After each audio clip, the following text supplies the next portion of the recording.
Rumpole and the Younger Generation. I, Horace Rumpole, barrister at law, 68, next birthday, Old Bailey hack, husband to Mrs. Hilda Rumpole, known to me as she who must be obeyed, and father to Nicholas, lecturer in social studies at the University of Baltimore, take up my pen at this advanced age during a lull in business, in order to write my reconstruction of some of my recent triumphs, and perhaps give some entertainment to those who, like myself, have found in British justice a lifelong subject of harmless fun. When I first considered putting pen to paper in this matter of my life, I thought I must begin with the great cases of my comparative youth. The Penge Bungalow murder, where I gained an acquittal alone and without a leader, or the Great Brighton Benefit Club forgery, which I contrived to win by reason of my exhaustive study of typewriters. At that time, my name seemed almost a permanent feature of the news of the world, but when I come to look back on that period of my life at the bar, it all seems to have happened to another Rumpole, an eager young barrister whom I can scarcely recognize, and whom I am not at all sure I would like.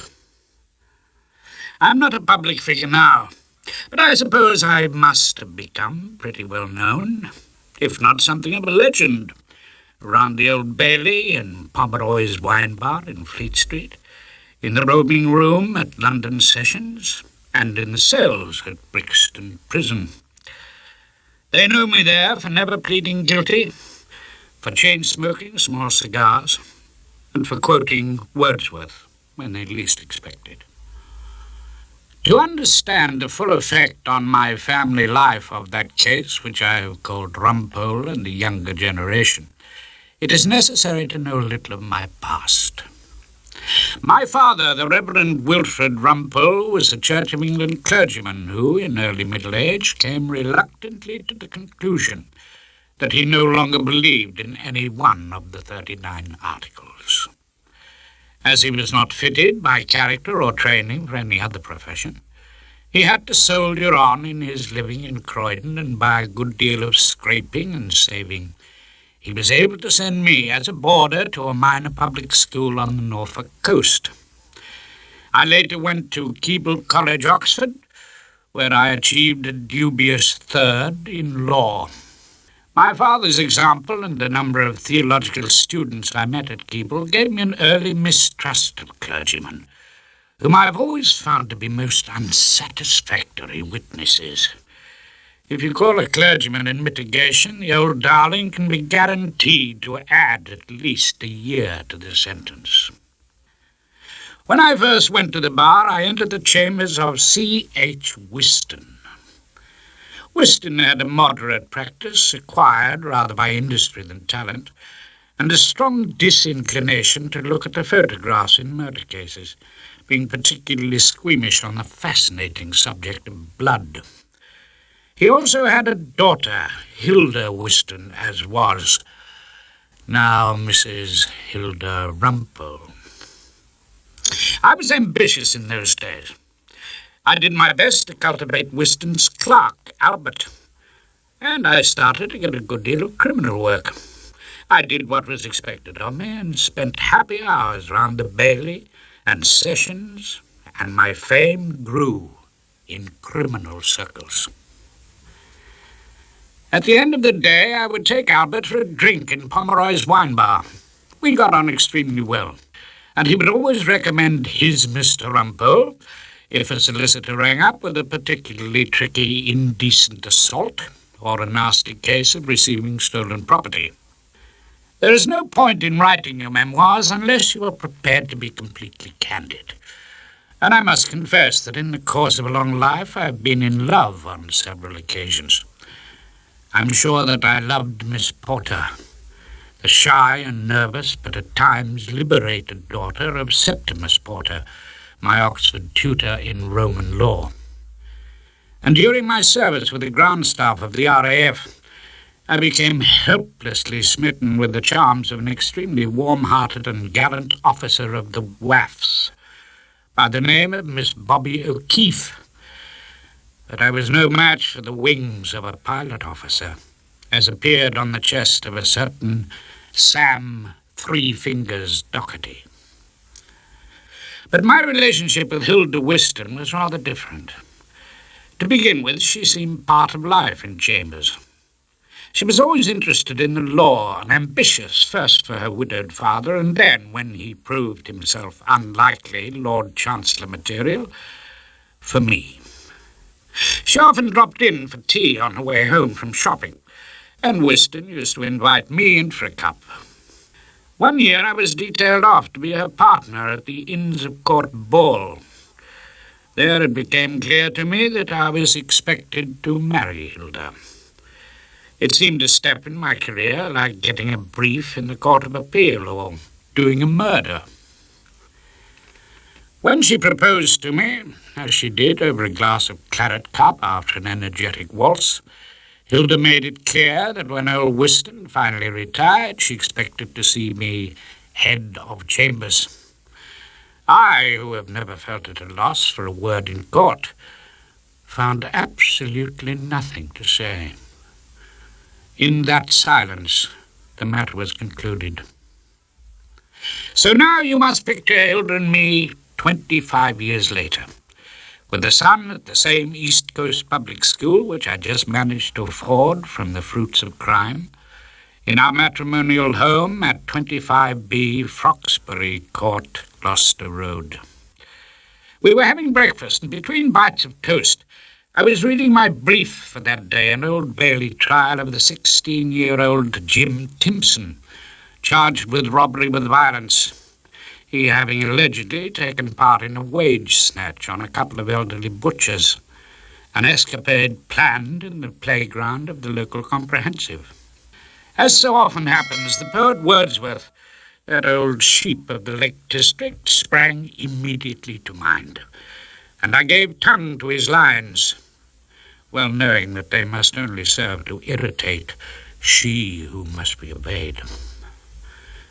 Trailing clouds of glory do we come from God who is our home. Heaven lies about us in our infancy. I looked at Hilda. She was impassively demolishing a boiled egg. I also noticed she was wearing a hat, as if prepared to set out upon some expedition. I decided to give her a little more Wordsworth, prompted by my reading the story of the boy Timpson.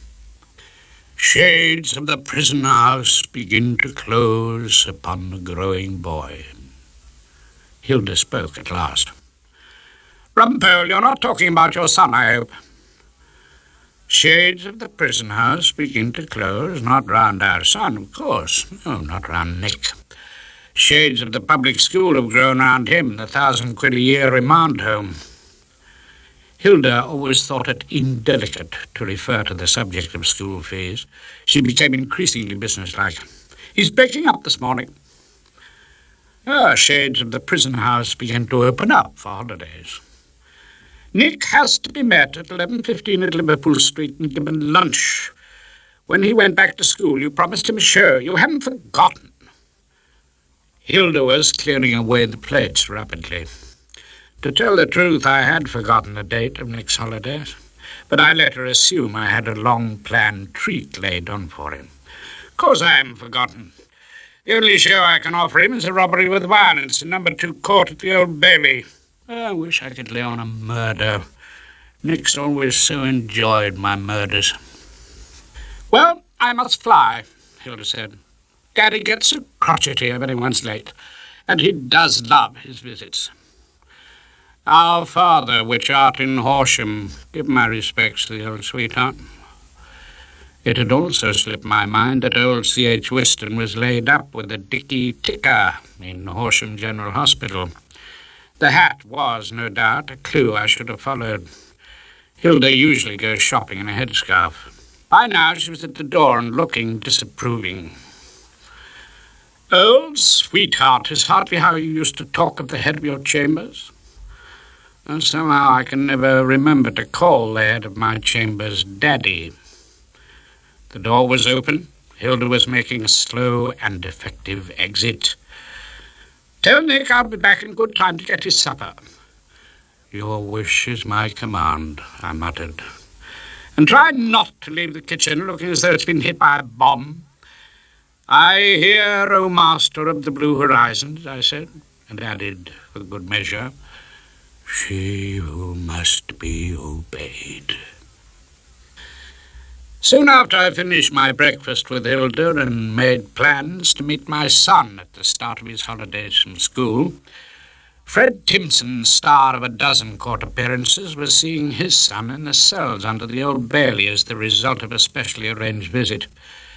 I imagine he told him that they had the best brief in the business to defend him, Mr. Rumpole having always done wonders for the Timpson family. The robbery with which Jim Timpson was charged was an exceedingly simple one. At about 7 p.m. on Friday evening, the date being the 16th of September, the two elderly Brixton butchers, Mr. Cadwallader and Mr. Lewis Stein, closed their shop in Bombay Road and walked with the week's takings round the corner to a narrow alleyway known as Green's Passage, where their grey Austin van was parked. When they got to the van, they found that the front tyres had been deflated.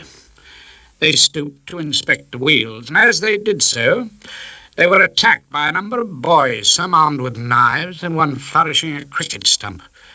Luckily, neither of the butchers was hurt, but the attaché case containing their money was snatched. Chief Inspector Percival White, the old darling in whose territory this outrage had been committed, arrested Jim Timpson. All the other boys got clean away, but no doubt because he came from a family well known, indeed almost embarrassingly familiar to the Chief Inspector, and because of certain rumours in the school playground, he was charged and put on an identity parade. The butchers failed totally to identify him. But when he was in the remand centre, young Jim, according to the evidence, had boasted to another boy of having done the butchers. In the clerk's room in Chambers, Albert was handing out the work for the day. I looked around the familiar faces. My friend George Frobisher, who was an old sweetheart but an absolutely hopeless advocate, he can't ask for costs without writing down what he's going to say, was being fobbed off with a nuisance at Kingston County Court. Young Erskine Brown, who wears striped shirts and what I believe are known as Chelsea boots, was turning up his well-bred nose at an indecent assault at Lambeth and saying he would prefer a little civil work, adding that he was sick to death of crime. "You're dangerous and careless, that Clerkenwell is on the mantelpiece, Mr. Hoskins," Albert said. Hoskins is a gloomy fellow with 4 daughters. He's always lurking about our clerk's room looking for checks. As I've not told him often enough, crime doesn't pay, or at any rate not for a very long time. Our oldest member, Uncle Tom, very few of us remember that his name is T.C. Rowley, also asked Albert if there were any briefs for him, not in the least expecting to find one. To my certain knowledge, Uncle Tom hasn't appeared in court for 15 years, when he managed to lose an undefended divorce case. He spends most of his time in Chambers and looks remarkably well for 78. Albert told me that my robbery was not before 11:30, before Mr. Justice Everglade in number 1 court. He also told me who was prosecuting, none other than the tall, elegant figure with a silk handkerchief and gold wristwatch leaning against the mantelpiece and negligently reading a large cheque from the Director of Public Prosecutions, Guthrie Featherstone, MP. He removed the silk handkerchief, dabbed at the ends of his nose and his small moustache, and said, "Agin me, Rumpole, are you agin me?" He covered a slight yawn with the handkerchief before returning it to his breast pocket. "Just come from an all-night sitting down at the house. I don't suppose your robbery will be much of a worry." "Only possibly to young Jim Timpson," I told him, and then gave Albert his orders for the day. "Mrs. Rumpole's gone down to see her father in Horsham." "Oh, how is Whiston? No better, is he?" Uncle Tom sounded as gently pleased as all old men do when they hear news of illness in others. "Oh, much the same, Uncle Tom, thank you. And young Nick, my son." "Oh, Master Nick?" Albert had always been fond of Nick, and looked forward to putting him through his paces when the time came for him to join our stable in Chambers. "Yes, he's breaking up today, so he'll need meeting at Liverpool Street. Then he can watch a bit of the robbery." "Oh, we're going to have your son in the audience. I'd better be brilliant." Guthrie Featherstone now moved from the fireplace. "Oh, you needn't bother, old darling. It's his dad he's come to see." "Oh, touché, Rumpole, distinctement touché." If Featherstone talks like that. Then he invited me to walk down to the Bailey with him. Apparently he was still capable of movement and didn't need a stretcher, even after a sleepless night with a gas mains enabling bill or whatever it was. As we walked down Fleet Street, Featherstone said, "You've been in this game a long while, Rumpole." I didn't disagree with him, and then he went on, "You never thought of taking silk?" Rumpole QC? I almost burst out laughing. "Not on your Nelly, Rumpole queer customer, that's what they'd be bound to call me." "I'm sure you could with your seniority." I had no idea then of exactly what Featherstone was after. I gave him my view of QCs in general. "Oh, perhaps if I played golf with the right judges or put up for Parliament, they might make me an artificial silk, or at any rate a nylon."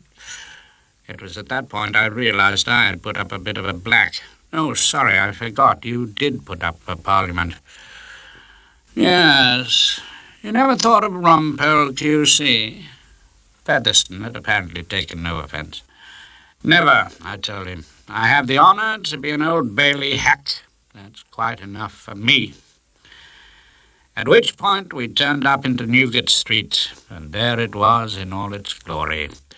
Touched by a hint of early spring sunshine, the Old Bailey, a stately law court decreed by the city fathers, an Edwardian palace with an extensive modern extension to deal with the increase in human fallibility. Why is it I never go in the revolving door without a thrill of pleasure, a slight tremble of excitement? Why does it seem a much jollier place than my flat in Gloucester Road, under the strict rule of she who must be obeyed? At the time when I was waving a cheerful umbrella at Harry, the policeman in the revolving door at the Old Bailey extension, my wife Hilda was at her daddy's bedside at the Horsham General, arranging her dozen early daffs and gently probing, as she told me that evening, on the subject of his future and mine. "I'll have to give up, you know. I can't go on forever. Crocked up, I'm afraid," said Whiston. "Oh, nonsense, Daddy. You'll go on for years." "No, Hilda, no. They'll have to start looking for another head of chambers." This gave Hilda her opportunity. "Well, Rumpole's the senior man, apart from Uncle Tom, and he doesn't really practice nowadays." "Your husband the senior man?" Whiston looked back on a singularly uneventful life. "How time flies. I recall when he was the junior man, my pupil." "Well, you said he was the best youngster on Bloodstains you'd ever known." Hilda was doing her best for me. "Yes, your husband was pretty good on Bloodstains. Shaky, though, on the law of landlord and tenant. What sort of practice has Rumpole now?" "Well, I believe today it's the Old Bailey." Hilda was plumping pillows, doing her best to sound casual, and her father showed no particular enthusiasm for my place of work. It's always the Old Bailey, isn't it? Most of the time, yes, I suppose so. Sensing that Daddy would have thought better of me if I had been in the Court of Appeal or the Chancery Division, Hilda told me she thought of a masterstroke. Rumpole only went down to the Bailey because it's a family he knows. It seems they've got a young boy in trouble. And this appealed to Daddy. He gave one of his bleak smiles, which amounted to no more than a brief withdrawal of lips from the dentures. "Son gone wrong," he said. "Very sad, that. Especially if he comes of a really good family."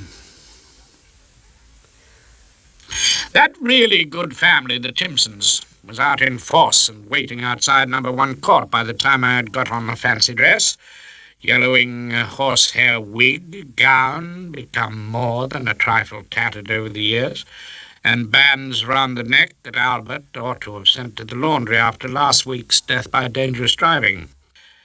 As I looked at the Timpson clan assembled, I thought the best thing about them was the amount of work of a criminal nature they had brought into chambers.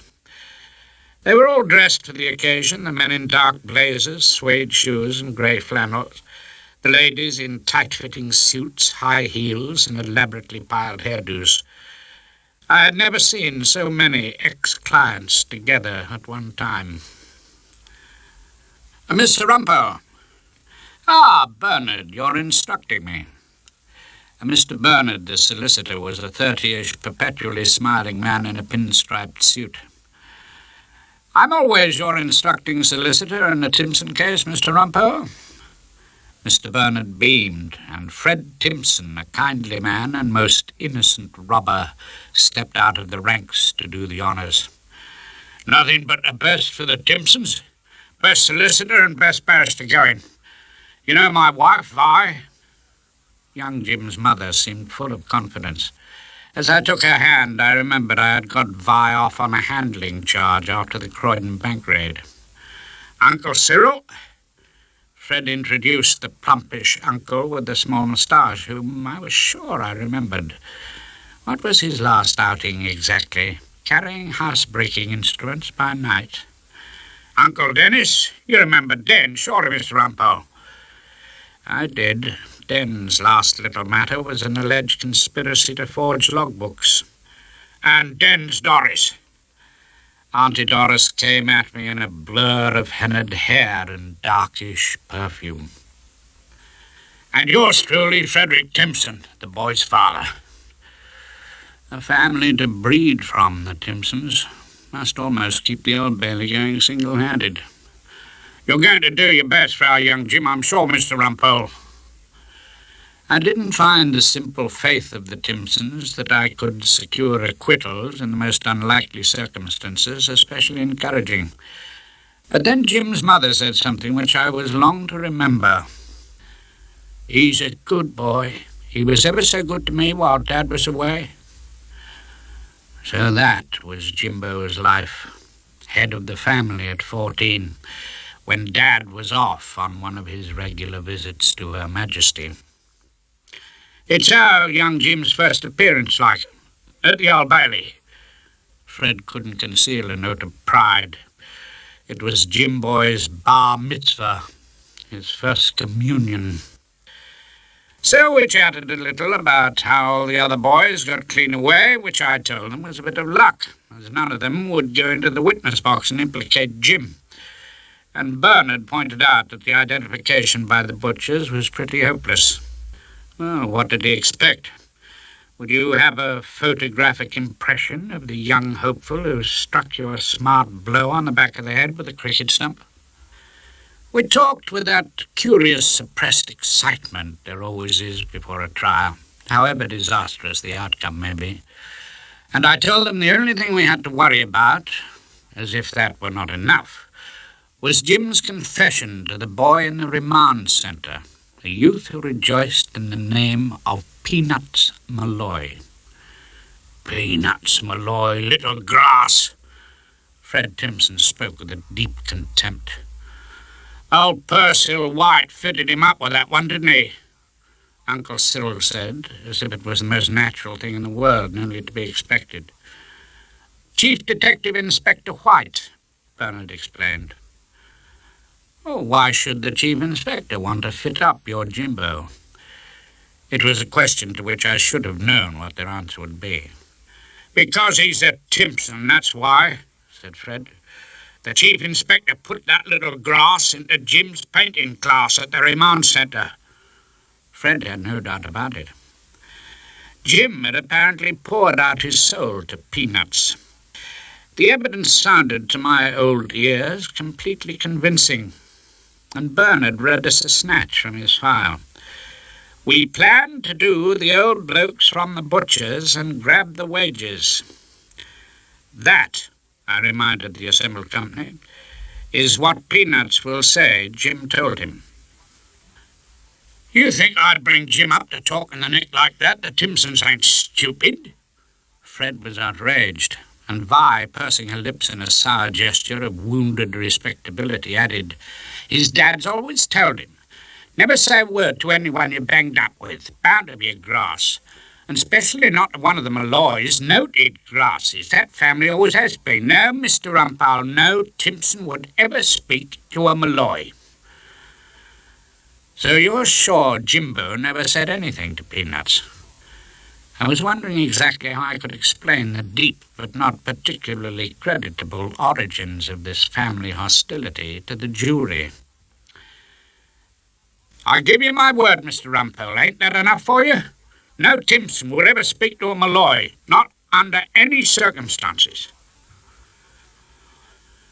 When I saw the youngest Timpson before his trial that morning, I couldn't help noticing how much smaller and how much more experienced he looked than my Nick. In his clean sports jacket and carefully knotted tie, he was well dressed for the dock, and he showed all the carefully suppressed excitement of a young lad about to step into the limelight of number one, with an old judge, 12 jurors, and a mixed bag of lawyers waiting to give him their undivided attention. Me speak to Peanuts? No, Timpson don't ever speak to Malloy. It's a point of honour, like. Jim added his voice to the family chorus. So, Jim, what's the defence? Little Jim knitted his brows and came out with his contribution. Well, I didn't do it. And that's an interesting defence, somewhat novel so far as the Timpsons are concerned. Well, I've got my alibi, ain't I? Jim looked at me accusingly. Oh, yes, your alibi. I'm afraid I didn't sound overwhelmed with enthusiasm. Well, Dad reckoned was pretty good. Mr. Bernard had his invaluable file open and was reading from that less than inspiring document, our notice of alibi. Straight from school on that Friday, September the 2nd, I went up to tea at my Auntie Doris's and arrived there at exactly 5:30. At 6 p.m., my Uncle Den came home from work, accompanied by my Uncle Cyril. At 7 p.m., when this alleged crime was taking place, I was sat round the television with my auntie and 2 uncles. I well remember we was watching The Newcomers. All very neat and workmanlike. Well, that was it. The family gave young Jim an alibi, clubbed together for it like a new bicycle. However, I had to disappoint Mr. Bernard about the bright, shining alibi, and we went through the swing doors on our way to court. We can't use that alibi. We can't. Mr. Bernard looked wounded, as if I had just insulted his favourite child. Look, think about it, Bernard. Don't be blinded by the glamour of the criminal classes. Call the uncles and aunties. Let them all be cross-examined about their records. The jury will realize our Jimbo comes from a family of villains who keep a cupboard full of alibis for all occasions. Mr. Bernard was forced to agree, but I went into my old place in court, nearest to the jury, furthest from the witness box, thinking that the devilish thing about that impossible alibi was that it might even be true.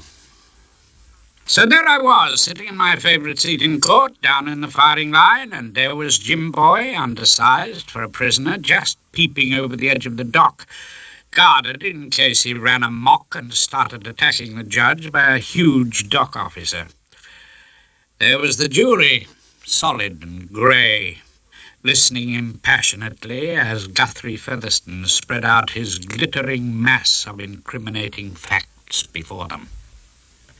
As Featherstone's carefully chosen words passed over our heads like expensive hair oil, and the Rumpole Supporters Club, the Timpsons, sat and pursed their lips and now and then whispered, "Lies, all lies," to each other, I sat watching the judge rather as a noted toreador watches the bull from the barrier during the preliminary stages of the corrida, and remembering what I knew of Mr. Justice Everglade, known to his few friends as Florrie. Everglade's father was Lord Chancellor about the time when Jim's grandfather was doing over the Streatham Co-op. Educated at Winchester and Balliol, he always cracked the Times crossword in the opening of an egg. He was most happy with international trust companies suing each other on nice points of law, and was only there for a fortnight's slumming down the Old Bailey. I wondered exactly what he was going to make of Peanuts Malloy. Members of the jury, it's right that you should know that it is alleged that Timpson took part in this attack with a number of other youths, none of whom have been arrested. Featherstone purred. The boy stood on the burning deck whence all but he had fled, I muttered. But the judge was busy congratulating learned counsel for Her Majesty the Queen, who was engaged that morning in prosecuting the pride of the Timpsons. It's quite right you should tell the jury that, Mr. Featherstone. Perfectly right and proper. If your lordship pleases. Featherstone was now bowing slightly, and my hackles began to rise. What was this, the old Chums League, fellow members of the Athenaeum? I'm most grateful to your lordship for that indication. Featherstone did his well-known butler passing the Sherry Act. I wondered why the old darling didn't crawl up on the bench with Mr. Justice Everglade and black his boots for him. So I imagine this young man's defence is, he wasn't justum generis with the other lads. The judge was now holding a private conversation, a mutual admiration society with my learned friend. I decided to break it up and lever myself to my feet. I'm sorry, your lordship was asking about the defence. The judge turned an unfriendly eye on me and fumbled for my name. I told you he was a stranger to the Old Bailey, where the name of Rumpole is, I think, tolerably well known. Yes, Mr. The clerk of the court handed him up a note on which the defender's name was inscribed. Rumpole.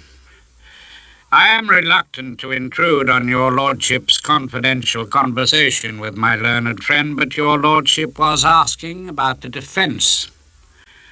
You are appearing for the young man at Timpson? I have that honour. At which point the doors of the court swung open and Albert came in with Nick, a boy in a blazer and a school tie who passed the boy in the dock with only a glance of curiosity. I always thank God when I consider the remote politeness with which I was treated by the Reverend Wilfred Rumpole, that I get on extremely well with Nick. We understand each other, my boy and I, and have, when he's at home, formed a strong but silent alliance against the almost invincible rule of she who must be obeyed. So I gave a particularly welcoming smile to Nick before I turned my attention back to Florrie. And as Jim Timpson's counsel, I told his lordship, I might know a little more about his case than counsel for the prosecution. To which Mr. Justice Everglade trotted out his favourite bit of Latin. I imagine, he said loftily, Your client says he was not generis with the other lads. Generis, oh yes, my lord, he's always saying that. Generis is a phrase in constant use in his particular part of Brixton. I had hit a minor jackpot and was rewarded with a tinkle of laughter from the Timpsons and a smile of genuine congratulations from Nick. Mr. Justice Everglade gave us a bare hour for lunch, and Nick and I had it in the canteen. Nick told me about school, and freely confessed, as I'm sure he wouldn't have done to his mother, that he'd been in some sort of trouble that term. There was an old deserted vicarage opposite schoolhouse, my old house and Nick's, and he and his friends had apparently broken in the scullery window and assembled there for poker parties and the consumption of cherry brandy. I was horrified as I drew up the indictment, which seemed to me to contain charges of burglary at common law, housebreaking under the Forcible Entries Act, contravening the Betting, Gaming, Lotteries Act, and serving alcohol on unlicensed premises. Crabtree actually invited a couple of girls from the village. Nick continued his confession, but Bagnold never got to hear of that. Bagnold was Nick's headmaster. I cheered up a little at the last piece of information. Then there's no evidence of girls. As far as your case goes, there's no reason to suppose the girls ever existed. As for the other charges, which are serious. Yes, I suppose they are, rather. I imagine you were walking past the house on Sunday evening, and attracted by the noise, you went in to investigate. Dad, Bagnold came in and found us playing poker. Nick wasn't exactly being helpful. I tried another line. I know. My lord, my client was only playing poker in order not to look too pious while he lectured his fellow sixth formers on the evils of gambling and cherry brandy. Oh, Dad, be serious. Well, I am serious. Don't you want me to defend you? No, Bagnold's not going to tell the police or anything like that. I was amazed. He isn't. Well, what's he going to do? Well, I'll miss next term's exeat. Do extra work. I thought I should tell you before you got a letter. Thank you, Nick, thank you. I'm glad you told me so. There's no question of the police. Of course not, Nick was laughing. Bagnold doesn't want any trouble. I watched Nick as he finished his fish and chips, and then turned my thoughts to Jim Timpson, who had also been at school, but with no kindly Bagnold to protect him. Back in court, I was cross-examining that notable grass, Peanuts Malloy, a skinnier, more furtive edition of Jim Timpson. The cross-examination was being greatly enjoyed by the Timpsons and Nick, but not much by Featherstone or Chief Detective Inspector Percival White, who sat at the table in front of me. You don't speak, I put it to Peanuts. The Malloys and the Timpsons are like the Montagues and the Capulets. What did you say they were? The judge had, of course, given me my opportunity. I smacked him through the slips for a crafty single. Not eiusdem generis, my lord, I said. Nick joined in the laughter, and even the ranks of Featherstone had to stifle a smile. The usher called silence. We were back to the business in hand. Tell me, Peanuts, how would you describe yourself? Is that a proper question? Featherstone uncoiled himself gracefully. I ignored the interruption. I mean, artistically. Are you a latter-day impressionist? Do all your oils in little dots, do you? Abstract painter? White squares on a white background? Do you indulge in watches melting in the desert like dear old Salvador Dali? I don't know what you're talking about. Peanuts played a blocking shot, and Featherstone turned a weary smile to the judge. My lord, neither, I must confess, do I. Sit quietly, Featherstone, I muttered to him. All will be revealed to you. I turned my attention back to Peanuts. Are you a dedicated artist, the Rembrandt of the Remand Centre? I hadn't done no art before.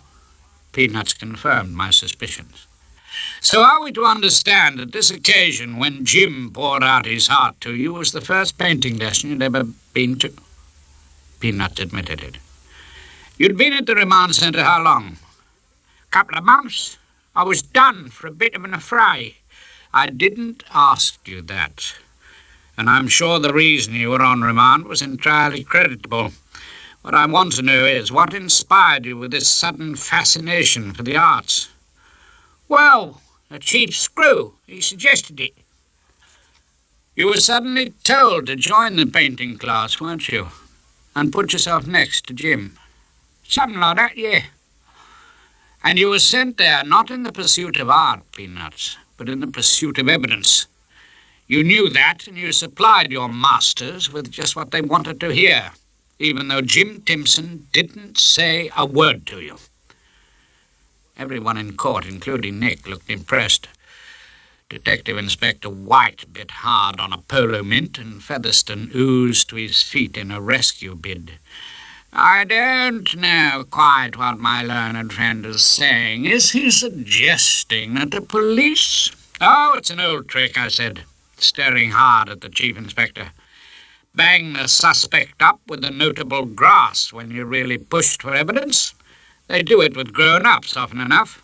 Now they're trying it with children.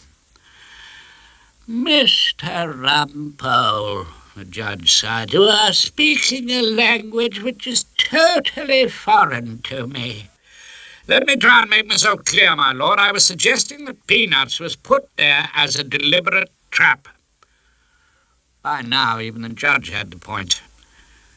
You are suggesting that Mr. Malloy is not a genuine amateur painter? No, my lord, merely an amateur witness. Yes, I actually got a faint smile. I see. Please go on, Mr. Rumpole. Another day or so of this, I felt, and I'd get invited to tea at the Athenaeum. What did you say first to Jim as you drew your easel alongside? Don't remember. Don't you? I think we were speaking about the stones. What stones are these? The judge's ignorance of the life around him seemed to be causing him some sort of wild panic. The Rolling Stones, my lord. The information meant nothing to him. Jazz musicians, as I understand it, my lord, of some notoriety. We was talking about the Stones concert at Hammersmith Odeon, Peanuts continued. We'd both been to it, like, and, well, we talked about that, and then Jim said, well, he said as how he and the other blokes had done a butcher's. Conversation had now taken a nasty turn. I saw that the judge was writing industriously. Jim said that he and the other blokes had done a butcher's. Then he looked up at me. Well, Mr. Rumpole, is that a convenient moment to adjourn? It was a very convenient moment for the prosecution, as the evidence against us would be the last thing the jury heard before sloping off to their homes and loved ones. It was also a convenient moment for Peanuts. He would have his second wind by the morning. So there was nothing for it but to take Nick for a cup of tea and a pile of crumpets in the ABC. And so, home, to she who must be obeyed. So picture the three of us that evening, finishing dinner and a bottle of claret. Hilda had told Nick that his grandpa had sent his love and expected a letter, and also dropped me the encouraging news that old C.H. Whiston was retiring and quite appreciated that I was the senior man. Nick asked me if I was really going to be head of chambers, seeming to look at me with a new respect, and we drank a glass of claret to the future, whatever it might be. Then Nick asked me if I really thought Peanuts Malloy was lying. Well, if he's not, he's giving a damn good imitation. You were great with that judge, he said. I think Nick had really enjoyed himself. There was this extraordinary judge who was always talking Latin. Dad was teasing him, he said to his mother. Hilda was imposing her will on the pudding plates. You want to be careful how you tease judges, she warned, if you're to be head of chambers. On which line she departed, leaving Nick and I to our claret and conversation. I began to discuss with Nick the horrifying adventure of the speckled band. You're not still reading those Conan Doyle tales, are you? Said Nick. No, well, not lately. But do you remember when I used to read them to you and we pretended to be Holmes and Watson when we went for walks in Hyde Park? I lit a small cigar and looked at the great detective through the smoke. Tell me, Holmes, what do you think was the most remarkable piece of evidence given by the witness Peanuts Malloy? When he said they were talked about the Rolling Stones. Holmes, you astonish me. You see, Watson, we were led to believe they were such enemies. I mean, the families were. They'd never spoken. There they were, chatting about a pop concert. Didn't that strike you as strange, my dear Watson? It struck me as bloody rum, if you want to know the truth, Holmes. I was delighted to see Nick taking over the case. They'd both been to the concert. Well, that doesn't mean anything. Not necessarily. I mean, I was at that concert. Oh, were you indeed? Yes. I don't know if all this helps. If they were old mates, you mean. So Jim might really have confided in him. All the same, Peanuts is lying. And you noticed it. You've got the instinct, Nick. You've got a nose for the evidence. Your career at the bar is bound to be brilliant. I raised my glass to Nick. When are you taking Silk? Shortly after this, she entered with the news that Nick had a dentist's appointment the next day, which would prevent his reappearance down the Bailey. All the same, he had given me a great deal of help, and before I went to bed, I telephoned Bernard, the solicitor, tore him away from his fireside, and instructed him to undertake some pretty immediate research. Next morning, Albert told me that he'd had a letter from old C.H. Whiston, Hilda's daddy, mentioning his decision to retire. I think we'll manage pretty well with you, Mr. Rumpole, as head of chambers, Albert told me. There's not much you and I won't be able to sort out, sir, over a glass or two in the Pomeroy's wine bar, and soon we'll be welcoming Master Nick in chambers. Nick, well, yes, I had to admit it. He is showing a certain legal aptitude. It'll be a real family affair, Mr. Rumpole, like father, like son, if you want my opinion. I remembered Albert's words when I saw Fred Timpson waiting for me outside the court. But before I had time to brood on family tradition, Bernard came up with a rolled-up poster for a pop concert. I grabbed it from him and carried it as unobtrusively as possible into court. When Jim told you he'd done up the butchers, he didn't tell you the date that had happened. Peanuts was back facing the bowling, and Featherstone was up to his usual tricks, trying to interrupt. My lord, the date is set out quite clearly in the indictment. The time had come, quite obviously, for a burst of righteous indignation. My lord, I am cross-examining on behalf of a 16-year-old boy on an extremely serious charge. I'd be grateful if my learned friend didn't supply information which all of us in court know, except for the witness. Very well. Do carry on, Mr. Rumpole. I was almost beginning to like Mr. Justice Everglade. No, he never told me when, like. I thought it was sometime in the summer. Peanuts tried to sound cooperative. Sometime in the summer? Are you a fan of the Rolling Stones, Peanuts? Yeah. Remind me, they were, Still vaguely puzzled, the judge was hunting back through his notes. Sleek as a butler with a dish of peas, Featherstone supplied the information. The musicians, my lord. And was Jim a fan? I ploughed on, ignoring the gentleman's gentleman. He was, yeah. You had discussed music before you met in the remand centre? Before then, Nick? Oh, yeah. Peanuts was following me obediently down the garden path. You used to talk about it at school? Yeah, in quite a friendly way. I was conscious of a startled Fred Timpson looking at his son, and of Jim in the dock looking, for the first time, ashamed. We was all right, yeah. Did you ever go to a concert with Jimbo? Please think carefully. Oh, we went to 1 or 2 concerts together, Peanuts conceded. In the evening? Yeah. What would you do, call at his home and collect him? Ha, you're joking. Of course I wouldn't call at his home. You wouldn't be welcome in each other's houses. The Montagues and the Capulets, Mr. Rumpole? The old sweetheart on the bench had finally got the message. I gave him a bow to show my true love and affection. If your lordship pleases, your lordship puts it extremely aptly. I turned back to Peanuts. So what would you do if you were going to a concert? Well, we'd leave school together like and then hang around the cafes. Hang around the cafes? Cafes, Mr. Rumpole? Mr. Justice Everglade was enjoying himself translating the answer. Yes, of course, the cafes. Until it was time to go up west.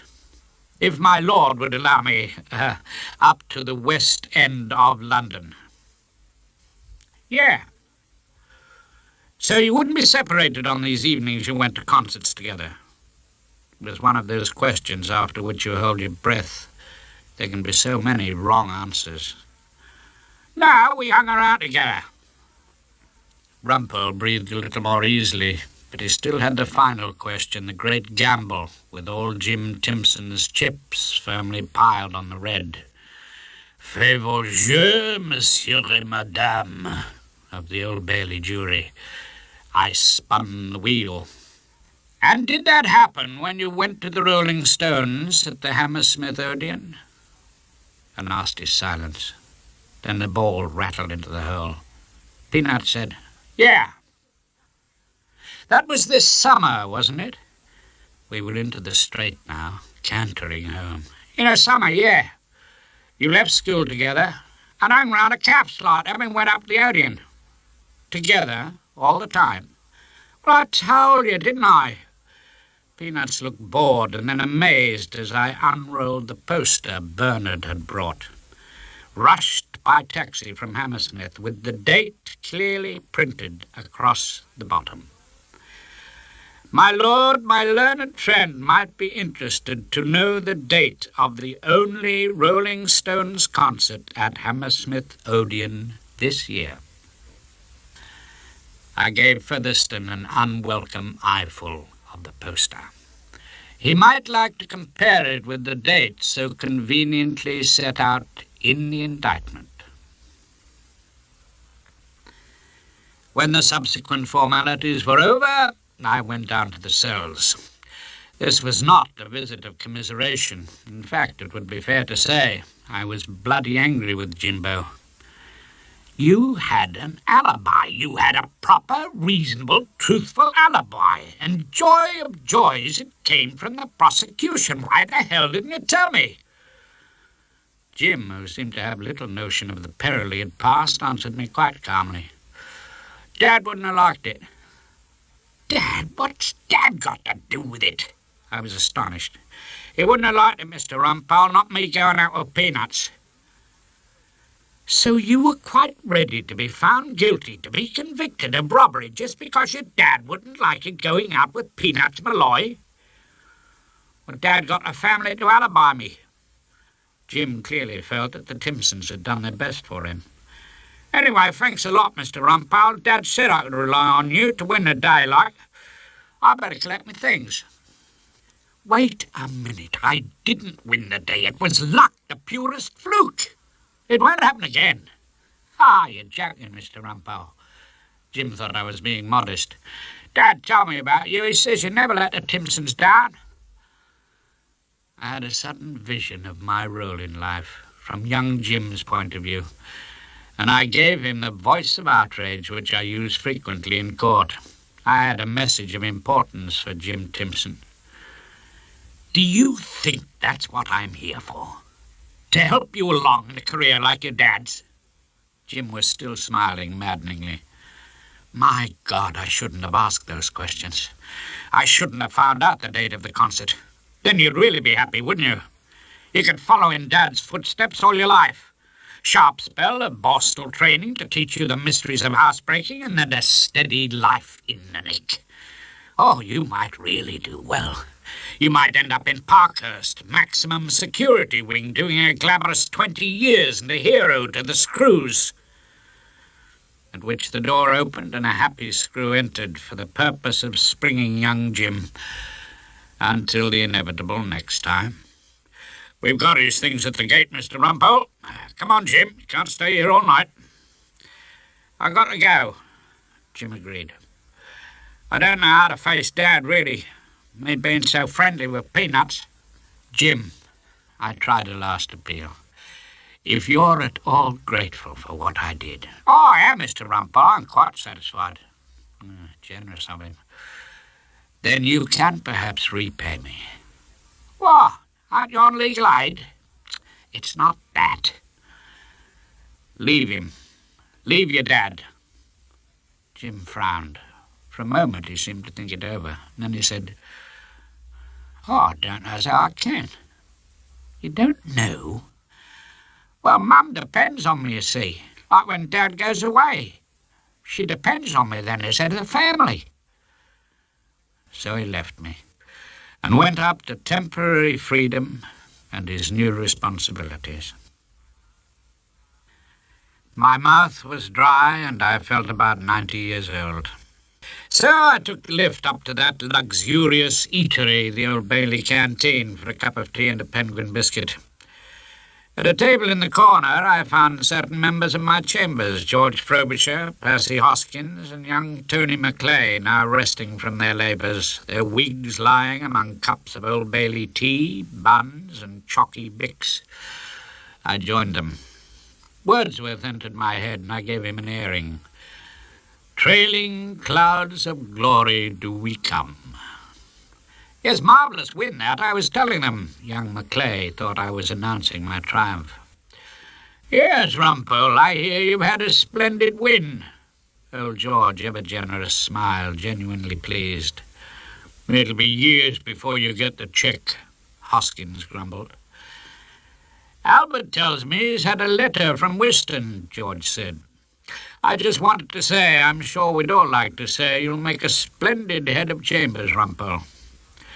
At which point Percy Hoskins produced a newspaper which turned out to contain an item of news for us all. Have you seen the Times, Rumpole? No, I haven't had time for the crossword. Guthrie Featherstone. He's taken silk.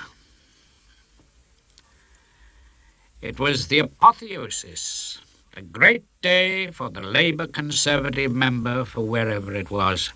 One-time unsuccessful prosecutor of Jim Timpson, and now one of Her Majesty's Council, called within the bar. He went down to the House of Lords, tailored out in his new silk gown and laced jabot, knee breeches with diamante buckles, patent shoes, black silk stockings, lace cuffs, and full-bottomed wig. He took with him Marigold, his lady wife, who was young enough, and I suppose pretty enough, for Henry, our junior clerk, to eye wistfully. The couple were escorted by Albert, who'd raided Mossbroth for a top hat and morning coat for the occasion.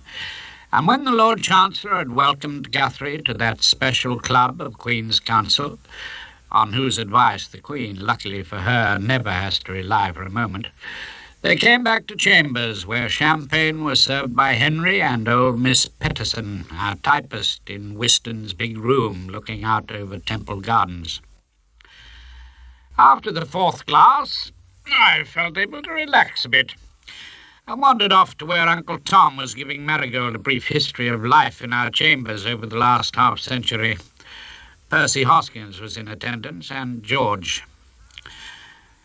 It's some time since we had champagne in chambers, Uncle Tom accepted a refill from Albert.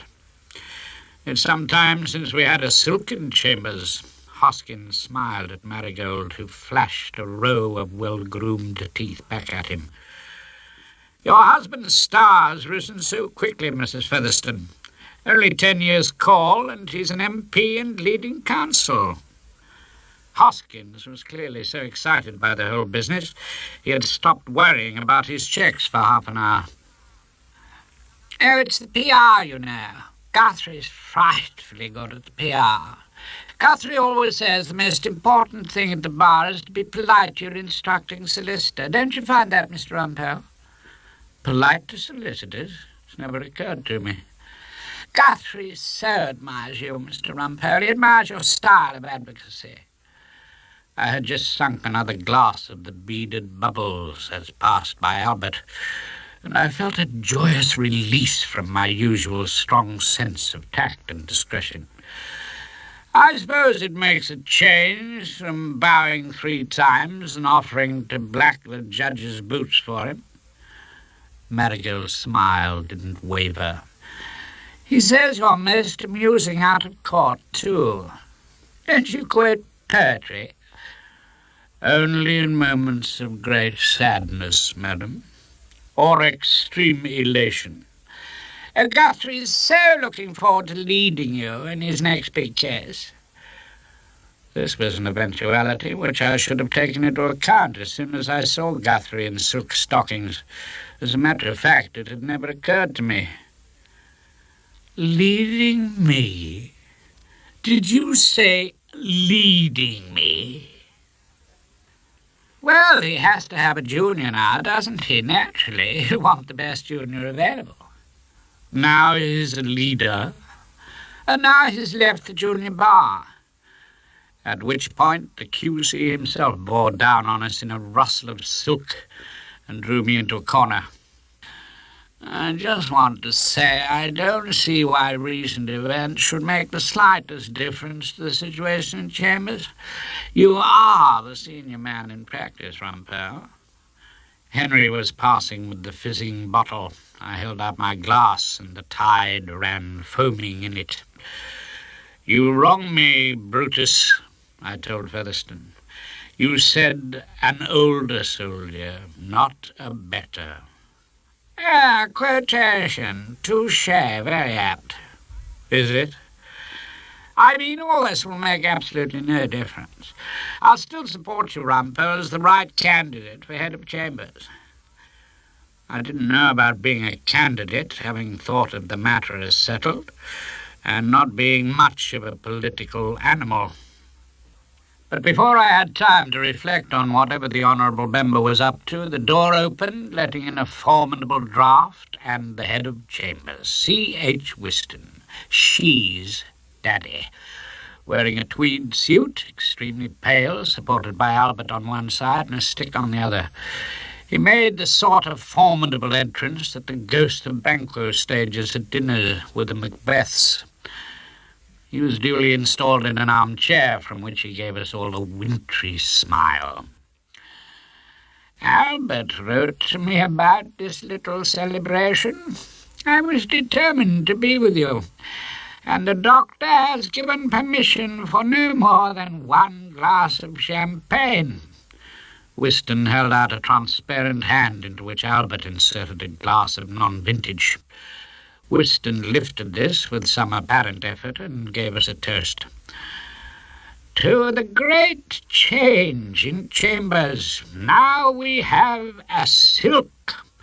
Guthrie Featherstone, QC MP. I had a large refill to that. Whiston absorbed a few bubbles, wiped his mouth on a clean folded handkerchief, and proceeded to the oration. You, Featherstone, have brought a great distinction to Chambers. You know, when I was a young man, you remember when we were young men, Uncle Tom, we used to hang around in Chambers for weeks on end. I well recall we used to pray for work, any kind of work.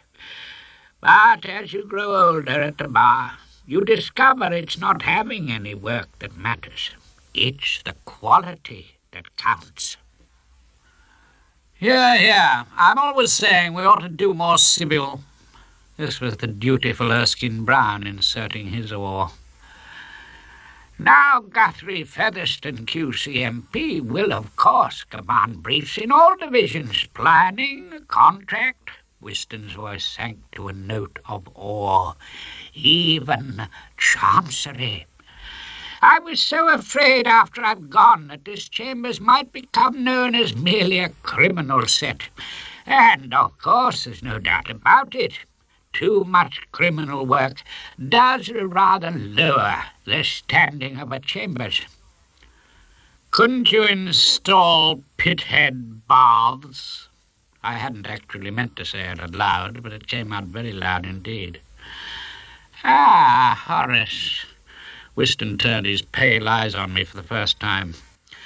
So we're going to have a good scrub down after we get back from the Old Bailey. Now, Horace Rumpole, and I mean no disrespect whatever to my son-in-law, Horace does practice almost exclusively in the criminal courts. One doesn't get the really fascinating points of law, not in criminal work. Erskine Brown was adding unwanted support to the motion. I've often thought we should try and attract some really lucrative tax cases into Chambers. That, I'm afraid, did it. Just as if I were in court, I moved slightly to the centre and began my speech. Tax cases? I saw them all smiling encouragement at me. Marvellous! Tax cases make the world go round. Compared to the wonderful world of tax, crime is totally trivial. What does it matter if some boy loses a couple of years of his life? Totally unimportant. Anyway, he'll grow up to be banged up for a good 5, shut up with his own chamber pot in some convenient hole we all prefer not to think about. Whiston tried to reach a settlement. Now then, Horace, your practice no doubt requires a good deal of skill. Skill? Who said skill? I glared round at the learned friends. Any fool can do it. It's only a matter of life and death, that's all it is. Crime's a sort of game. How can you compare it to the real world of offshore securities and deductible expenses? All you young men in Chambers can learn an enormous amount from Horace Rumpole when it comes to crime. Whiston now seemed to be the only one who was still smiling. I turned on him. You make me sound just like Fred Timpson. Ah, yes. Well, Timpson's and their like are no doubt grist to Rumpole's mill. Whiston was starting on the summing up. But it's the balance that counts. Now, you'll be looking for a new head of Chambers. Are we still looking? My friend George Frobisher had the decency to ask, and Whiston told him, I'd like you all to think it over carefully and put your views to me in writing. We should all try and remember it's the good of the Chambers that matters, not the feelings, however deep they may be, of any particular person. He then called on Albert's assistants to raise him to his feet, lifted his glass with an effort of pure will, and offered us a toast to the good of Chambers. I joined in and drank deep, it having been a good 30 seconds since I had had a glass to my lips. As the bubbles exploded against my tongue, I noticed that the Featherstones were holding hands, and the brand-new artificial silk was looking particularly delightful. Some weeks later, when I gave Hilda the news, she was deeply shocked. Guthrie Featherstone, head of Chambers. We were at breakfast. In fact, Nick was due back at school that day. He was neglecting his cornflakes and reading a book. By general acclaim... I'm sorry. Hilda looked at me as if she'd just discovered that I'd contracted an incurable disease. Oh, he can have the headaches working out Albert's extraordinary bookkeeping system. I thought for a moment. Yes, I'd like to have been head of chambers. And then put the thought from me. If only you could have become a QC. She was now pouring me an unsolicited cup of coffee. I reminded Nick that I'd promised to see him off at Liverpool Street, finished my cooling coffee, stood up and took a glance at the book that was absorbing him, expecting it to be, perhaps, that spine-chilling adventure relating to the footprints of an enormous hound. To my amazement, the shocker in question was entitled simply, Studies in Sociology. It's interesting. Nick sounded apologetic. You astonish me. Oh, Bagnall was talking about what I should read if I get into Oxford. Well, of course you're going to read law, Nick. We're going to keep it in the family. Hilda, the barrister's daughter, was clearing away deafeningly. Well, I thought perhaps PPE and then go on to sociology. Nick sounded curiously confident. Before Hilda could get in another word, I made my position clear. PP. That's very good, Nick. That's very good indeed. For God's sake, let's stop keeping things in the family. Later, as we walked across the barren stretches of Liverpool Street Station, I tried to explain what I'd meant. That's what's wrong, Nick. That's the devil of it. They're being born round us all the time. Little Mr. Justice Everglades, little Timpsons, little Guthrie Featherstones, all being set off to follow in Father's footsteps. We were at the barrier, shaking hands awkwardly. Let's have no more of that. No more following in Father's footsteps. Nick smiled, although I have no idea if he understood what I was trying to say. I'm not totally sure that I understood it either. Then the train removed him from me. I waved for a little, but he didn't wave back. That sort of thing was embarrassing for a boy.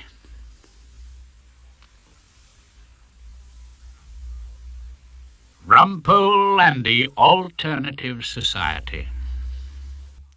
In some ways, the coppers, the fuzz, old Bill, whatever you may care to call them, are a very conservative body. In the early 1970s, however, when flower power flooded the country with a mass of long hair, long dresses, and the sweet smell of the old quarter of Marrakesh, the fuzz showed itself remarkably open to new ideas.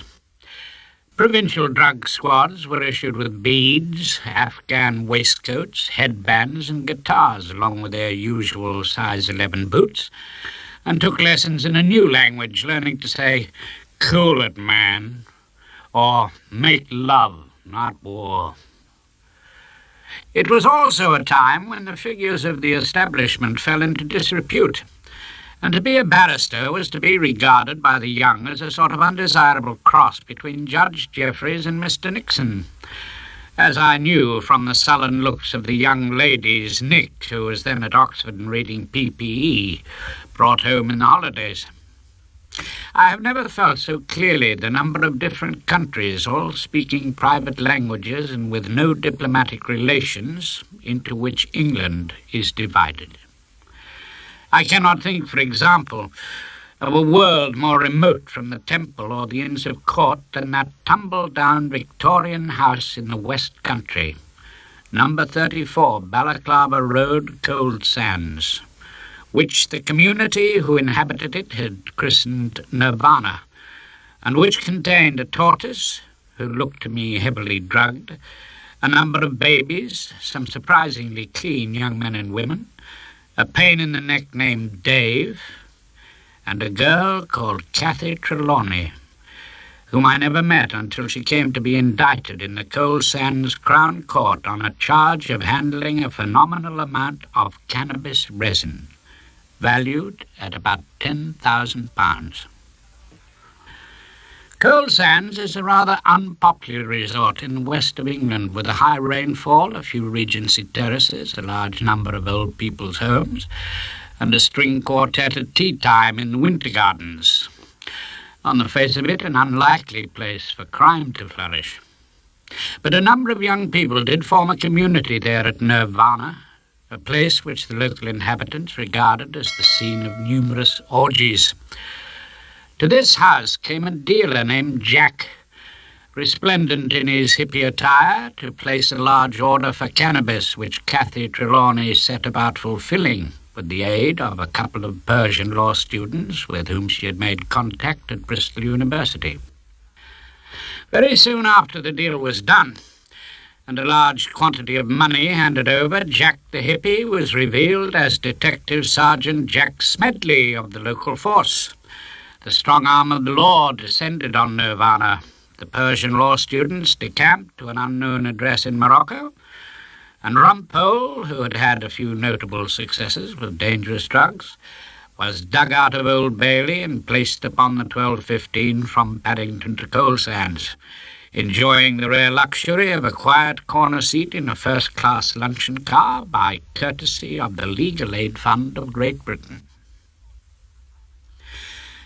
I could afford the first-class luncheon, as I was staying in a little pub on the coast, not 5 miles from Coal Sands, kept by my old mates and companions in arms, if my 3 years in the RAF ground staff can be dignified by so military a title, ex-pilot officer Three Fingers Doherty and his wife, Bobby, ex-WAF, unchallenged beauty queen of the station at Dungeness, who was well known to look like Betty Grable from behind and Phyllis Dixie from the front.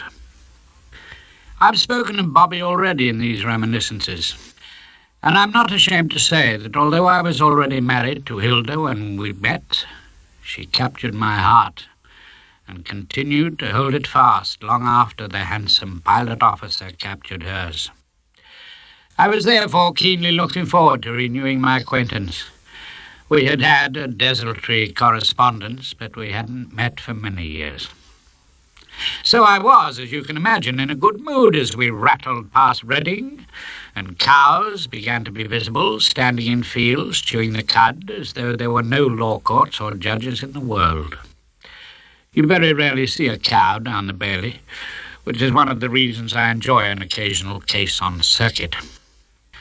At Coal Sands Station, a middle-aged man in a neat suit and rimless glasses was there to meet me.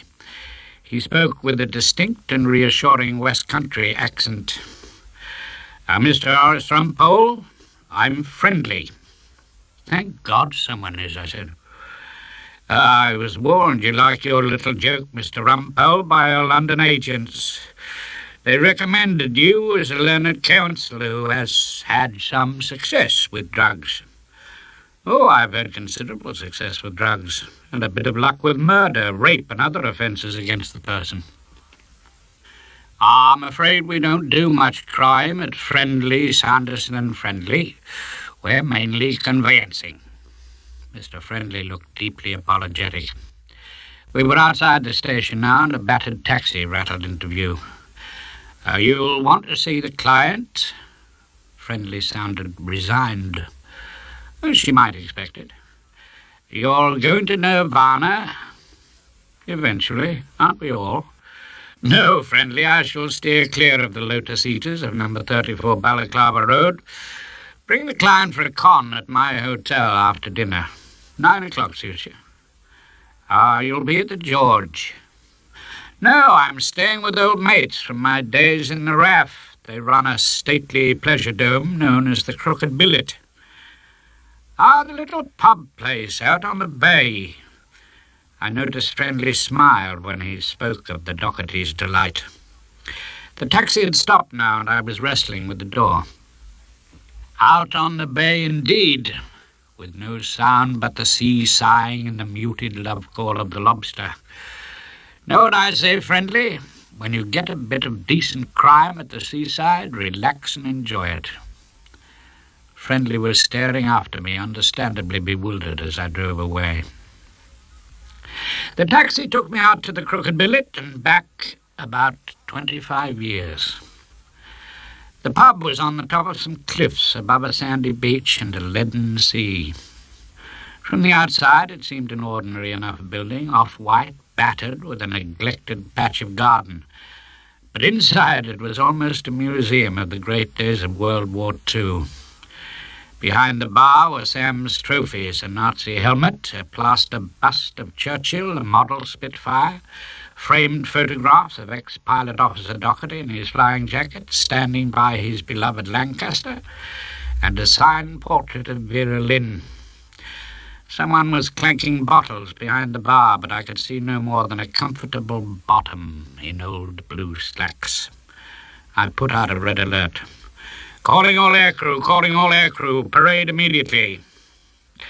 At which Bobby Doherty turned, straightened up, and smiled. Age had added to the generosity of her curves. Her blonde hair looked more metallic than of old. The lines of laughter round her mouth and eyes had settled into permanent scars. She looked, as always, irrepressibly cheerful, as if middle age, like the war, was a sort of joke and there to be enjoyed. "Rumpole, you old devil!" "You look beautiful," I said, as I had often done in the past, and meant it just as much. "Liar," she smiled.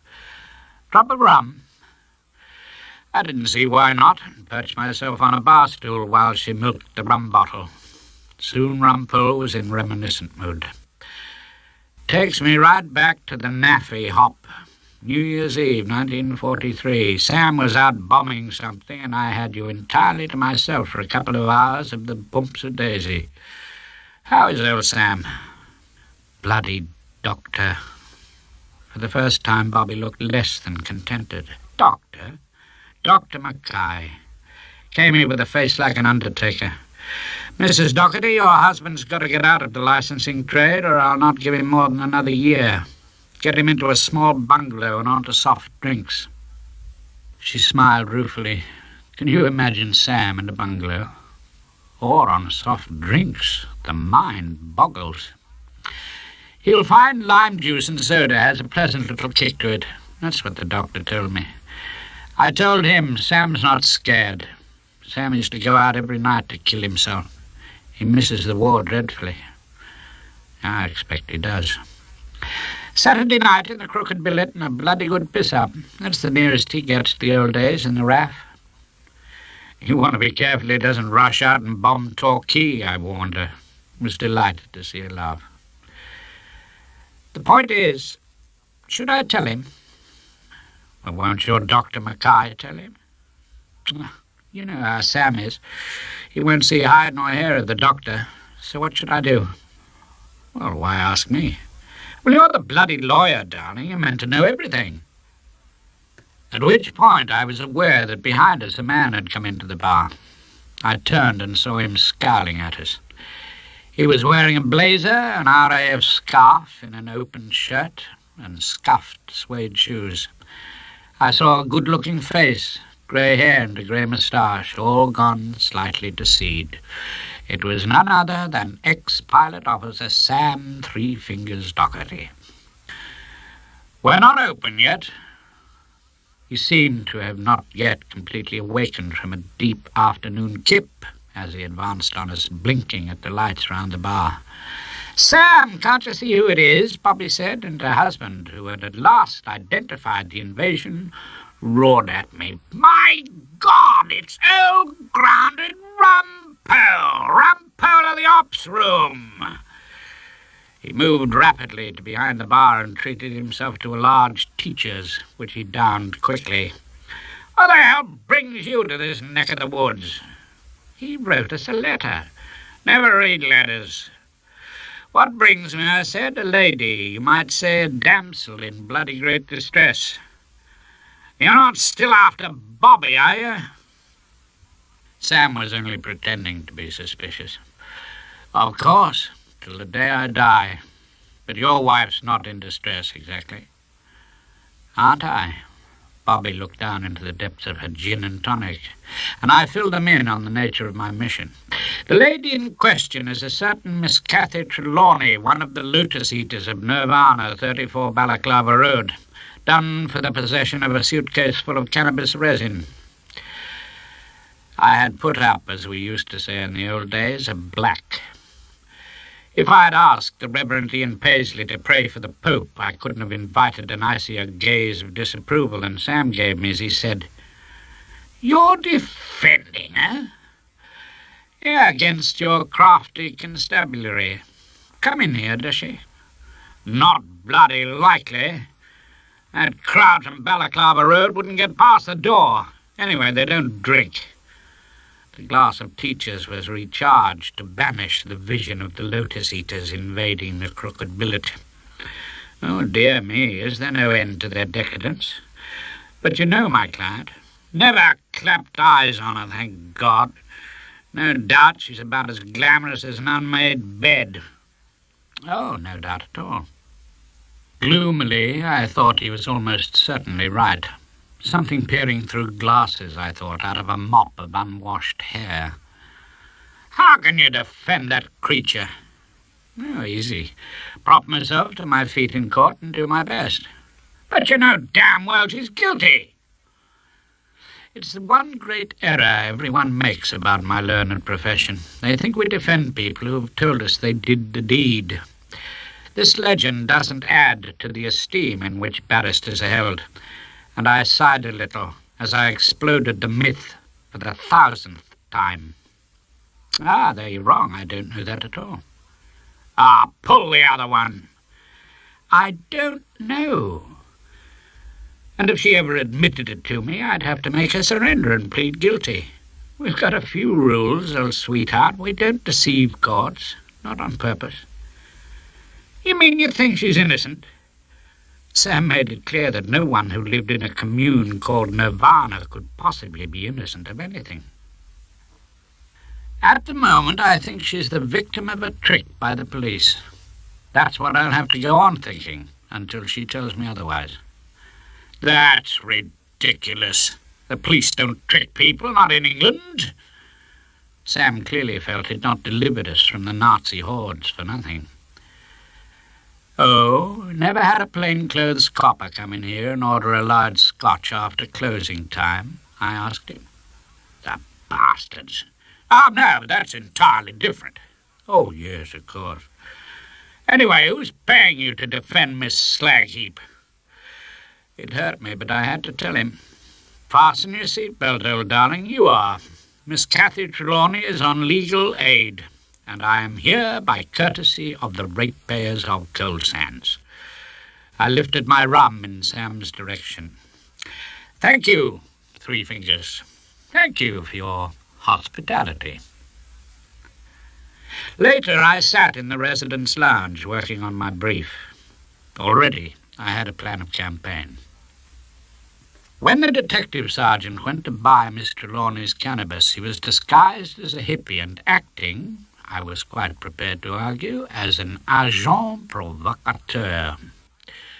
If I could establish that my client would never have committed any sort of crime unless the police had invited her to, I might, given a fair wind and a sympathetic judge, have the whole of the police evidence excluded, which would lead to the collapse of the prosecution, a Zen service of thanksgiving at Nirvana, and Rumpole triumphant. I had worked out an argument that might appeal to a judge when the door from the bar opened to admit Mr. Friendly and my client. I had, I felt, known Miss Cathy Trelawney for a long time. As she smiled, she reminded me strongly of Rosalind in the Forest of Arden, or Viola comforting the lovesick Duke. She had a long, slender neck, a mass of copper-coloured hair, friendly blue eyes, and she was exceedingly clean. As soon as I saw her, I decided that my one ambition in life was to keep her out of Holloway. I had to take a quick gulp from the glass beside me before I could steady my nerve to read out a passage from the depositions. Miss Trelawney was sitting quietly, looking at me as if I was the one man in the world she had always wanted to meet, and she hoped we would soon be finished with the boring case so we could talk about something interesting and deeply personal. "Real cool house, man." I was reading out the detective sergeant's evidence with disgust. You can't score nothing in this hick town. You don't get no trouble from the fuzz. Just from the way the old darling talked, didn't you twig he was a sergeant from the local drug squad? Miss Trelawney showed no particular reaction, and Friendly quickly filled the silence. My client has never come up against the police before. We'll have a bit of fun with this case, I tell them. What sort of fun exactly? In the absence of the jury, we will ask the judge to rule the whole of Detective Sergeant Jack Smedley, alias Jack the Hippie's evidence, inadmissible, on the sole ground that it constituted a trick, that it is the testimony of an agent provocateur, a nasty foreign expression for a nasty foreign thing. Policemen in disguise who worm their way into an Englishman's home and trap him into crime. Now, your average circuit judge, Friendly consulted a note. It's His Honour James Crispin Royce tomorrow. We were in luck. I knew old Rice Crispy's well at the bar. He was a thoroughly decent chap who'd once stood as a Liberal candidate. He was the product of the Navy and a minor public school. No doubt he'd had it firmly implanted in him in the fourth form. Never trust a sneak. You think he might rule out the evidence? If we can implant a strong dislike of Sergeant Smedley in the old darling, I told them. Disgusting behaviour, Your Honour. The police are there to detect crime, not manufacture it. I warmed to my task. It's un-English, unethical, and clearly shows that this crime was deliberately created by the police. Wordsworth crept into my mind, and I didn't send him about his business. It is not to be thought of that the flood of British freedom, which to the open sea... I paused, insecure on the words, and then very quietly, and for the first time, Miss Cathy Trelawney spoke with words appropriately supplied by the old sheep of the Lake District. Of the world's praise from dark antiquity hath flowed with pomp of waters unwithstood should perish. You know it, I asked her, surprised. Wordsworth, a little. I thought no one did nowadays. Whenever I come out with him in the bar mess, they look amazed. It's unusual for a client to know Wordsworth. I teach kids English. Oh, yes, of course you do. I had learnt from the brief that all the inhabitants of Nirvana were in work. There's one thing I wanted to ask you. Now she'd broken the ice, there seemed to be no holding her. What do you want me to say exactly? Say nothing. Rely on me, with a little help from Wordsworth. Later I walked my client to the bus shelter. It was a still, rather warm September night. The sea murmured perpetually, and the moonlight lit up the headland and whitened the strip of beach. There were only very few words for it, and I recited them to Cathy as we moved away from the cars starting up round the crooked billet. It is a beauteous evening, calm and free. The holy time is quiet as a nun, breathless with adoration. We read poetry at the house, Cathy told me. It's a good way to end the day. Someone reads a poem, anything. And then she shivered on that warm night and said, "They won't lock me up, will they?" I told you, we'll knock out the evidence. Put your trust in Rumpole. I tried to sound as cheerful as possible, but she stood still, trembling slightly, her hand on my arm. My brother Pete's locked up in Turkey. 12 years. He was always such a scared kid. He couldn't sleep with the door shut. Neither of us could. What on earth did your brother do in Turkey? Drugs, she said. And I wondered what sort of an idiot her brother must be. Then she asked me, "Will it be over soon?" "It'll be over." There were lights coming up the hill to take her away from me. "That's my bus. Why don't you come and see me in Nirvana?" Then the most strange thing happened. She leant forward and kissed me quite carefully on the cheek. Then she was gone, and I was saying to myself, Nirvana, why ever not? I walked back to the crooked billet in a state of ridiculous happiness. Flower power that year was exceedingly potent. When I got down to the Shire Hall and into the wig and gown the next morning, I had my first view of the inhabitants of Nirvana. The lotus eaters of 34 Balaclava Road. They were out in force. Clean jeans, Mexican-looking shawls, the statutory baby. One tall coloured boy, whom I later discovered to be called Oswald, was carrying a small flute. I just hoped they weren't going to mistake the whole business for a bit of harmless fun around the South African embassy. Morning! You must be Rumpole. Welcome to the Western Circuit. I was being addressed by a tall fellow with a rustic tan beneath his wig, a gentleman farmer and gentleman barrister. Took, Vernon Took's my name. I'm prosecuting you. That's awfully decent of you. I smiled at him. Took glanced disapprovingly at my supporters' club. I say, Rumpole, where'd you get that shawl from? Rent a hippie? Ha! What a life, eh? Gangbangs on the national assistance. Did I detect in Farmer Took's voice a note of envy?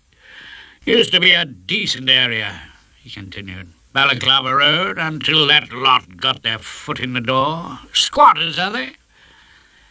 They've got a 9-year lease, and they've all got jobs. The only fellows scrounging off the state, Took, are you and I. Really, Rumpole? Took looked pained. Well, they're paying you on the rates, aren't they? Ha, ha, ha, most amusing. It looked as if I pointed out a bad case of foot and mouth in the herd. Is this going to take long? He asked anxiously. Coal Sands Gymkhana tomorrow. We tend to make it rather a day out. I don't suppose so. It's quite a simple point of law. Law, Rumpole? Did you say law? The casually dropped word seemed to fill Took with a certain amount of dread. Yeah, that's right. You do have law, I suppose, down on the Western Circuit. I left Took and moved towards the commune. A young man with dark hair and a permanent frown, who seemed to be their leader, greeted me, as I thought, in an unfriendly fashion. You a lawyer? I admitted it. Cathy, smiling as ever, introduced him to me as a friend of hers named Dave Hawkins. I speculated with a ridiculous stab of regret that the friendship was a close one. Will she be going in today? Dave wanted to be put in the picture. In? Into the witness box. I mean, there's something I wanted to say. It's pretty important. I was accustomed to being the sole person in charge of my cases. I put Dave right, patiently. Dave, may I call you Mr. Hawkins? If I were a doctor taking out your appendix, old darling, you wouldn't want Cathy, would you, telling me where to put the knife? At this point, the usher came out of court and called, Catherine Trelawney. You'd better answer your bail. As I said this, Cathy gave a little shiver and asked me, Will they lock me up now? Of course not. Trust me. The usher called her again. I dropped the remnants of the small cigar on the marble floor of the Shire Hall and ground it underfoot. The lance was in the rest. Sir Galahad Rumpole was about to do battle for the damsel in distress. Or words to that effect. Halfway through the afternoon, things were going pretty well. Rice Krispies, doing his job in a very decent fashion, was decidedly interested in the point of agent provocateur. Cathy was smiling in the dock. The commune were gripped by the spectacle, and outside the courtroom, the baby, unaware of the solemnity of the occasion, was yelling lustily. In the witness box, Detective Sergeant Jack Smedley was looking extremely square, clean-shaven, and in his natty Old Bill uniform.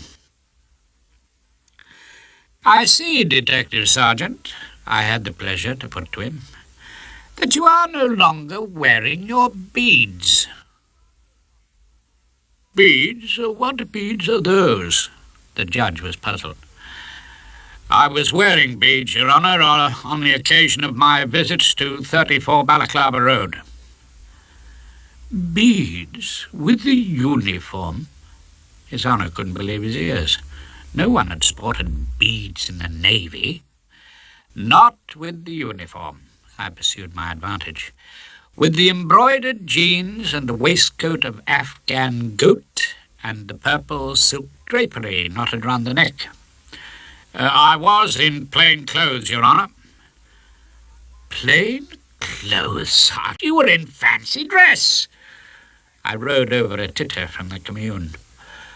Now, perhaps you'll tell the court. Well, what's happened to your gaucho moustache? I shaved it off. Why? In view of certain comments, Your Honour, passed in the station. It wasn't a gaucho, more a viva zapata, actually. A viva what was that, Mr. Rumpole? The judge seemed to feel the world slipping away from him. The officer was affecting the moustache, Your Honour, of a well-known South American revolutionary. This news worried the old darling on the bench deeply. A South American? Can you tell me, officer, what was the purpose of this elaborate disguise? The witness paused. I filled the gap with my humble submission. May I suggest an answer, Sergeant? You took it into your head to pose as a drug dealer in order to trap this quite innocent young woman into taking part in a filthy trade she wouldn't otherwise have dreamt of. Well, yes, but... What did he say? Rice Krispies pounced on the grudging admission. Your Honour, the witness tried to start again. Shorthand writer, just read me that answer. There was a long pause while the elderly lady shuffled through her notes, but at last the passage was reproduced. In order to trap this quite innocent young woman into taking part in a filthy trade she wouldn't otherwise have dreamt of, well, yes, but... The judge made a note of that. I could have kissed the old darling. However, I pressed on. But what, Sergeant? She wasn't so innocent. What reason had you to suppose that? Her way of life, Your Honour. What I want you to tell me, officer, is this. The judge weighed in support of Rumpole. Did you have any reason to believe that this young woman was dealing in drugs before you went there in your Viva... what was it? Zapata, Your Honour. I helped him along. Thank you, Mr. Rumpole. I'm much obliged. We had received certain information. The sergeant did his best to make it sound sinister. And will you let us into the secret, officer? What was this information? That Miss Trelawney was the type to get involved. Involved by you? Involved already. Tuke, who seemed to feel that the case was eluding his grasp, rose to his feet. I shall be calling the evidence, Your Honour, of the neighbour, Miss Tigwell. Very well, Mr. Tuke. But if the evidence shows no previous attempt to deal in drugs, then you would agree the whole of this crime was a result of your fertile imagination. I fired a final salvo at the witness, but the judge interrupted me perfectly fairly.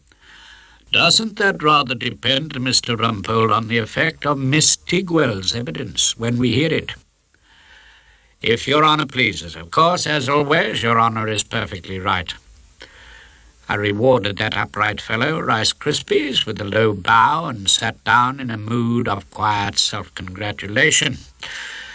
I hadn't been sitting long before the man Dave was at my side, whispering furiously. Is that all you're going to ask?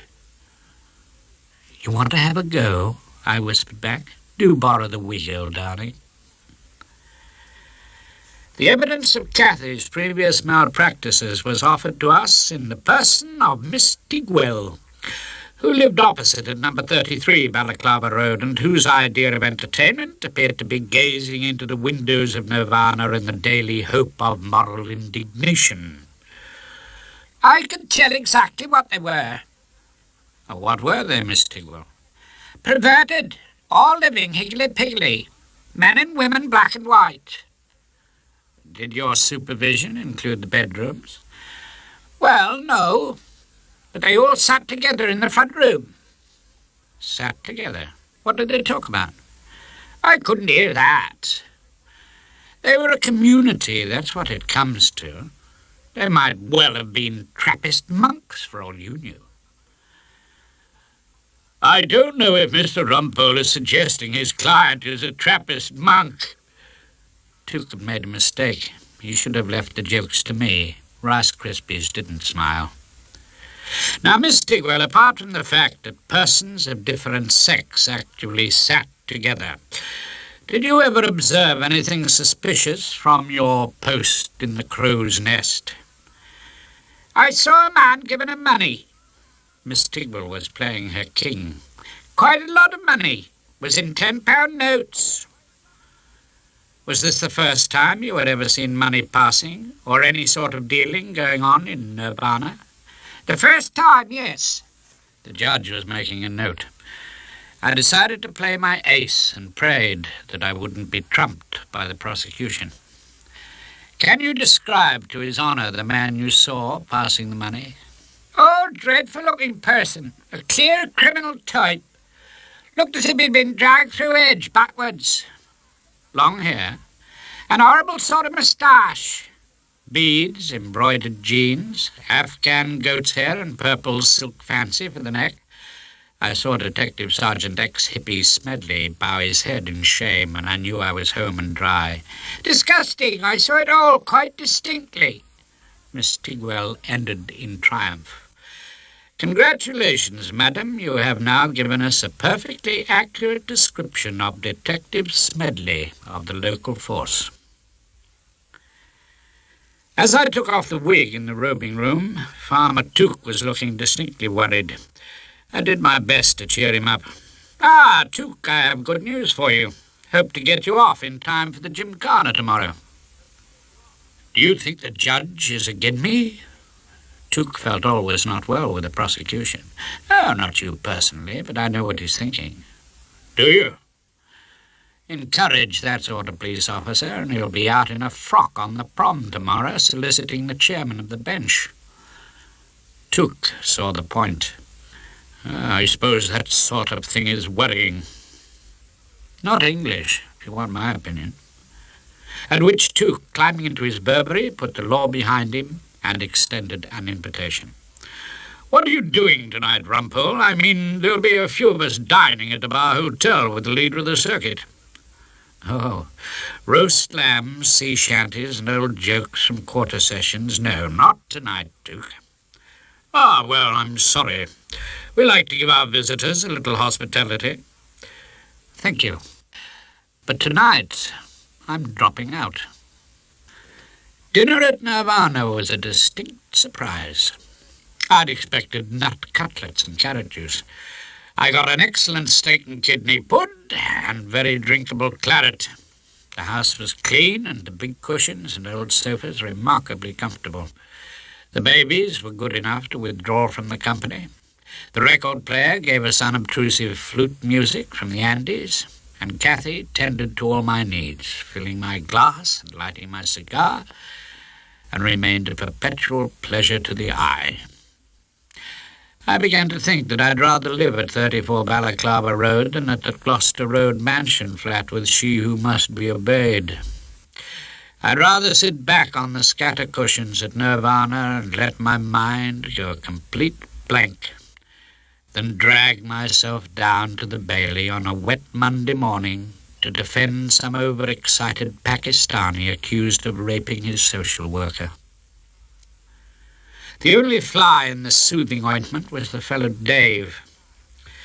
When I told Cathy she wouldn't even have to go into the witness box if we won our agent provocateur argument, Dave said, "I'm not sure I agree with that."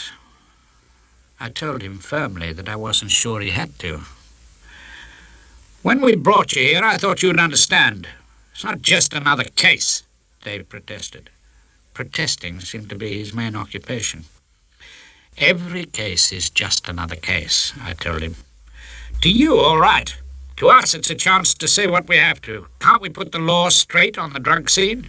Now's our only chance to get through to them." I decided to instruct him on the facts of life. "You know where the law is now?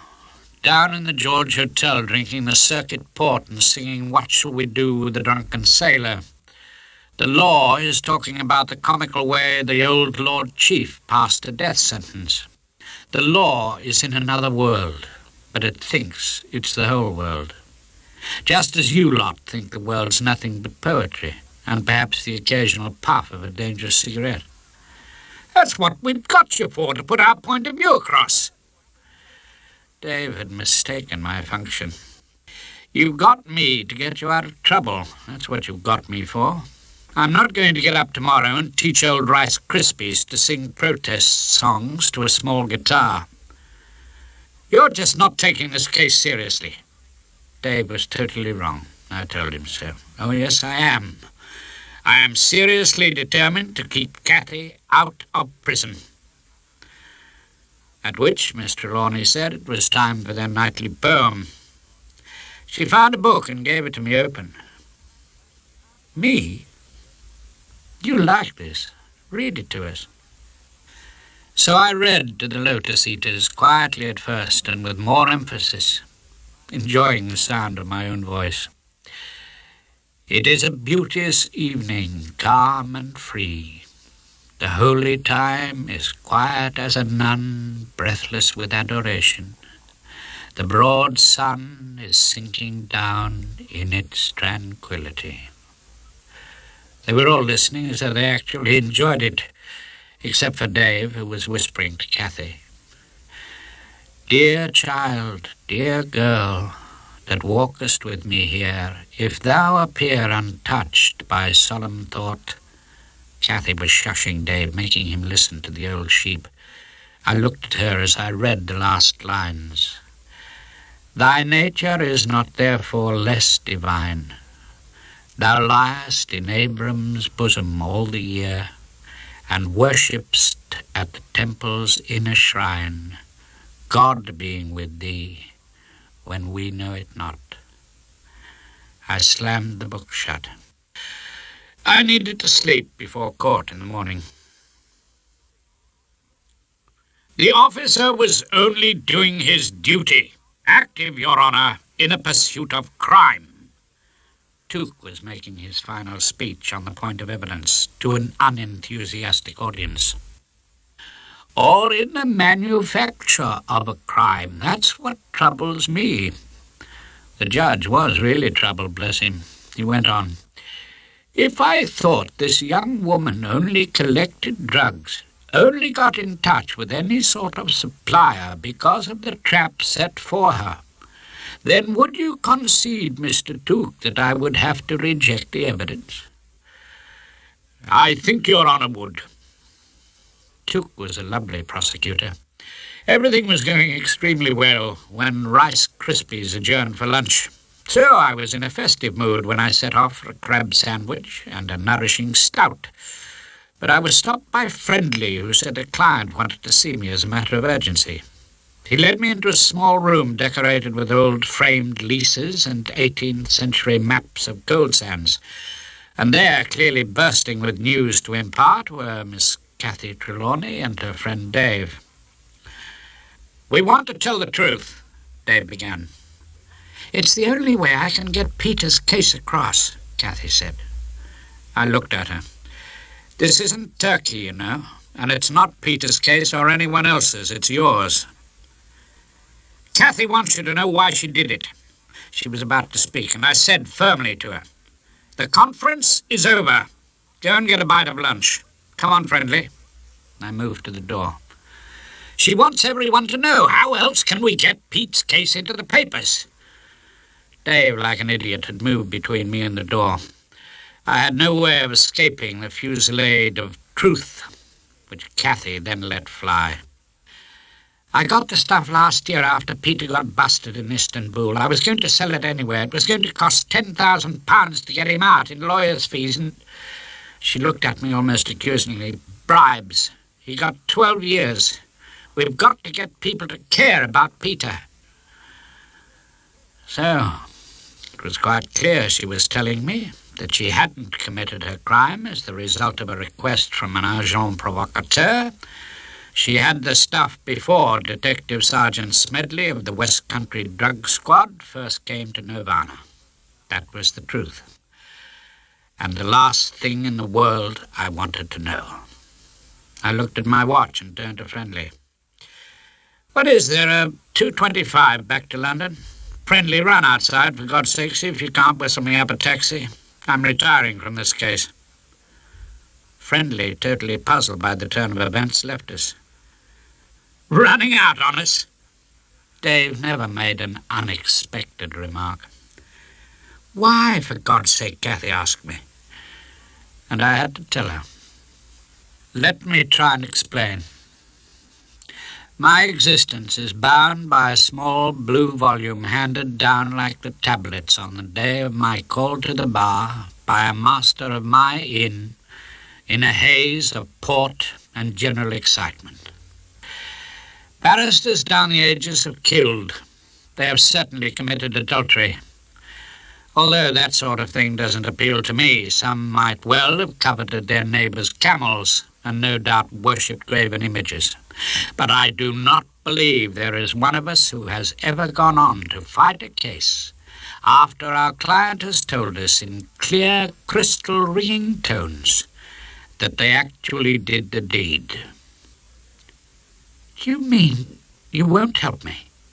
Kathy looked as if it had never occurred to her. I can't now. But Kathy wants to tell the judge the pot law is ridiculous. And about Pete. It's my duty to preside over your acquittal, not your martyrdom to the dubious cause of intoxication, I told her. I'll see the judge and tell him I can't act for you any longer. Personal reasons. The old fool will think you fancy her. I can't imagine where Dave got that far-fetched idea from, and I went on, ignoring him. You'll get another barrister. What you tell him is your business. I'll ask the judge to adjourn for a week or two. You'll still be on bail. What's the matter? Afraid to stick your neck out? Or would you starve to death if they made pot legal? Dave was about to start on another of his political speeches, but Kathy silenced him. She asked him to leave us alone, and I told him to go and find Friendly in my taxi. He went. He had smashed my defense, and I was alone with Kathy, looking at the pieces. I thought we got along together. Kathy was smiling again. I couldn't help admiring her courage. I mean, you keep talking about clients. I didn't think I was a client. I thought I was more a friend. Never have friends for clients. That really ought to be one of the 10 Commandments. I don't suppose you can forget what I told you. Of course I could. I'd like nothing more than to forget it. I'd forget it at once if I wasn't a bloody barrister. And there's nothing more important than that in your life, being a barrister. I thought about this very carefully. Unfortunately, there was only one answer. No. Poetry doesn't mean a damn thing to you. Friendship doesn't mean anything. You're just an old man with a heart full of a book about legal etiquette. You're saying just what I have long suspected. I had to agree with her. Why don't you do something about it? What do you suggest? She moved away from me and went and looked out the window at the sunshine and the municipal begonias. At last she said, I might leave Coal Sands and come up to London, do a language course. Have a bit of a rest from homemade muesli and debates about the geezer. Get a flat in London. I could come and have lunch with you sometimes when you're in the Old Bailey. Every man has his price. Is that mine, a lunch down the Old Bailey? Not enough? More than enough, probably much more. Something to think about in the long, cold nights with she who must be obeyed. She suddenly turned on me. I'm not going to prison. You won't let them send me to prison. There was only one way. Now Dave had done his damnedest. I can go and see the judge. He might agree to a suspended sentence. I don't know. I can go and see him. That's right. He likes you. I can see you get along. Go and see him. Please, go and see him. She was smiling again, eager. I had to tell her the facts of life.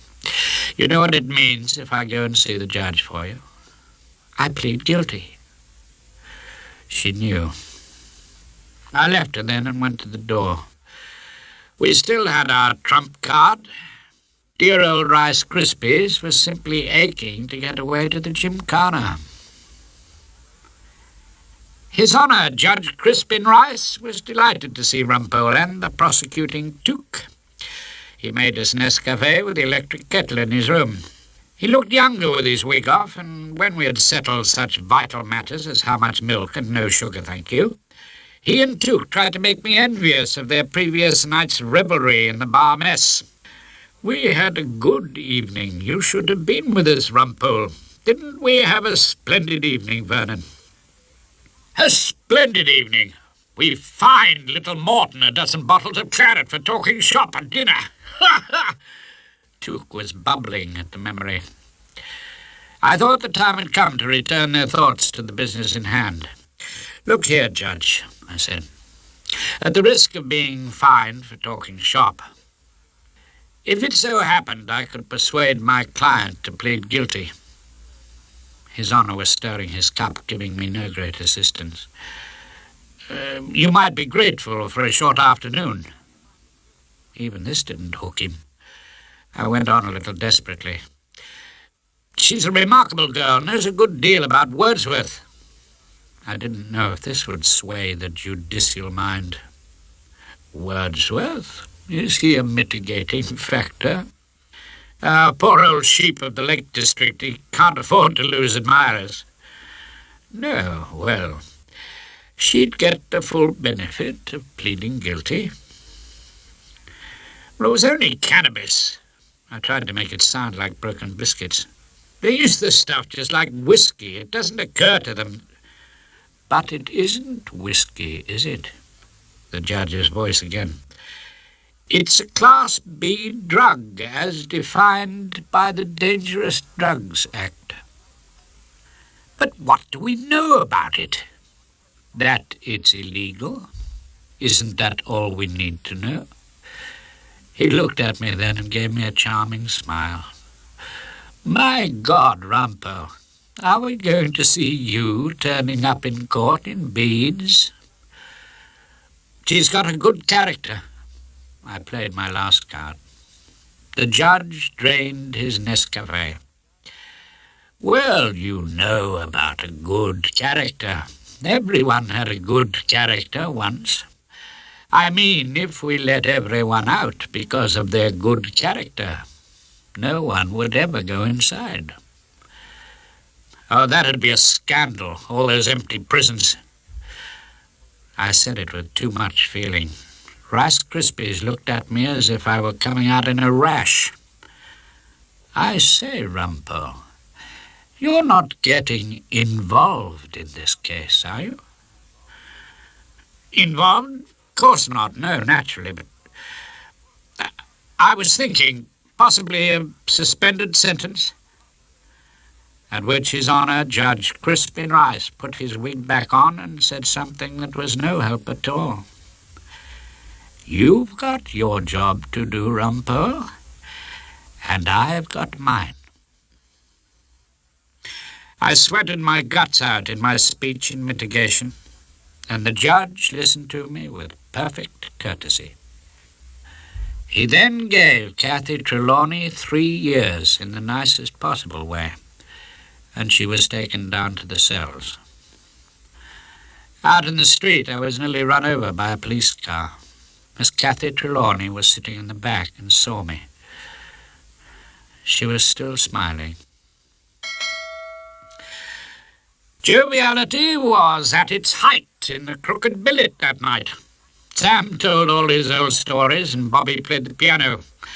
I stood beside her, my glass of rum on the piano top, and in a pause she looked across at her husband.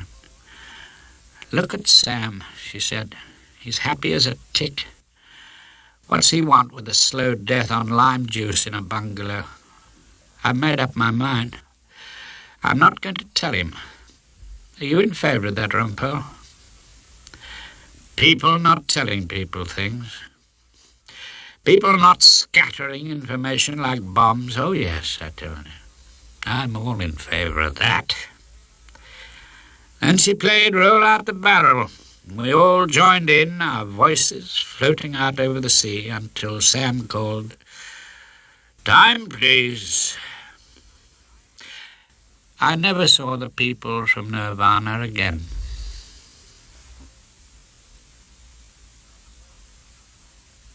Rumpole and the Married Lady. Life at the bar has its ups and downs, and there are times when there is an appalling decrease in crime, when all the decent villains seem to have gone on holiday to the Costa Brava and lawfulness breaks out. At such times, Rumpole is unemployed, as I was one morning when I got up late and sat in the kitchen dawdling over breakfast in my dressing gown and slippers, much to the annoyance of she who must be obeyed. I was winning my daily battle with the tormented mind who writes the Times crossword, when Hilda, not for the first time in our joint lives, compared me unfavourably with her late father. Daddy got to Chambers dead on 9 every day of his life. Your old dad, old C.H. Whiston, got to Chambers dead on 9 and spent the morning on the Times crossword. I do it at home. That's the difference between us. You should be grateful. I want you out of the house, Rumpole. Don't you understand that, so I can clear up the kitchen? Oh, woman, in our hours of ease, uncertain, coy, and hard to please. Hilda doesn't like poetry. I can tell by her heavy sigh. Just a little peace, so I can be alone to get on with things. I really don't know why you bothered to come home at all. Now Nick's gone, it seems quite unnecessary. Nick? It was a year since Nick had gone to America, and we hadn't had a letter since Christmas. Well, you know what I mean. We used to be a family. We had to try at least for Nick's sake. Oh, why don't you go to work? Nick'll want to come back sometime to see us. You want to hear all our news, what I've been doing in court, I said, giving Hilda her opening. What have you been doing in court? You haven't been doing anything in court. At which moment the phone rang in our living room. It was my new clerk, the energetic Henry. He wanted me to come into Chambers for a conference, and I asked him if the world had come to its senses and crime was back in its proper place in society. No, he told me, as a matter of fact, it wasn't crime at all. I put down the telephone and gave Mrs. Rumpole a look which I hoped was enigmatic. It's a divorce, I told her. As I walked through the temple, puffing a small cigar on the way to the factory, I considered the question of divorce. Well, you've got to take what you can nowadays, and I suppose divorce is in a fairly healthy state. Divorce figures are rising. What's harder to understand is the enormous popularity of marriage. I remembered the scene at breakfast that morning, and I really began to wonder how marriage ever became so popular. It was a relief to get down to the temple for relaxation. By the time I'd reached my chambers, number 1, Equity Court, a place of peace and quiet, it already felt like home. When I got into the hallway, I opened the door of the clerk's room and was greeted by an extraordinary sight. A small boy, I judged him to be about 10 years old, was seated on a chair beside Diane, our typist. He was holding a large, lit-up model of a jet aeroplane and zooming it through the air at a noise level which would have been quite unacceptable to the New York Port Authority. I shut the door and bid a hasty retreat to the privacy of my sanctum.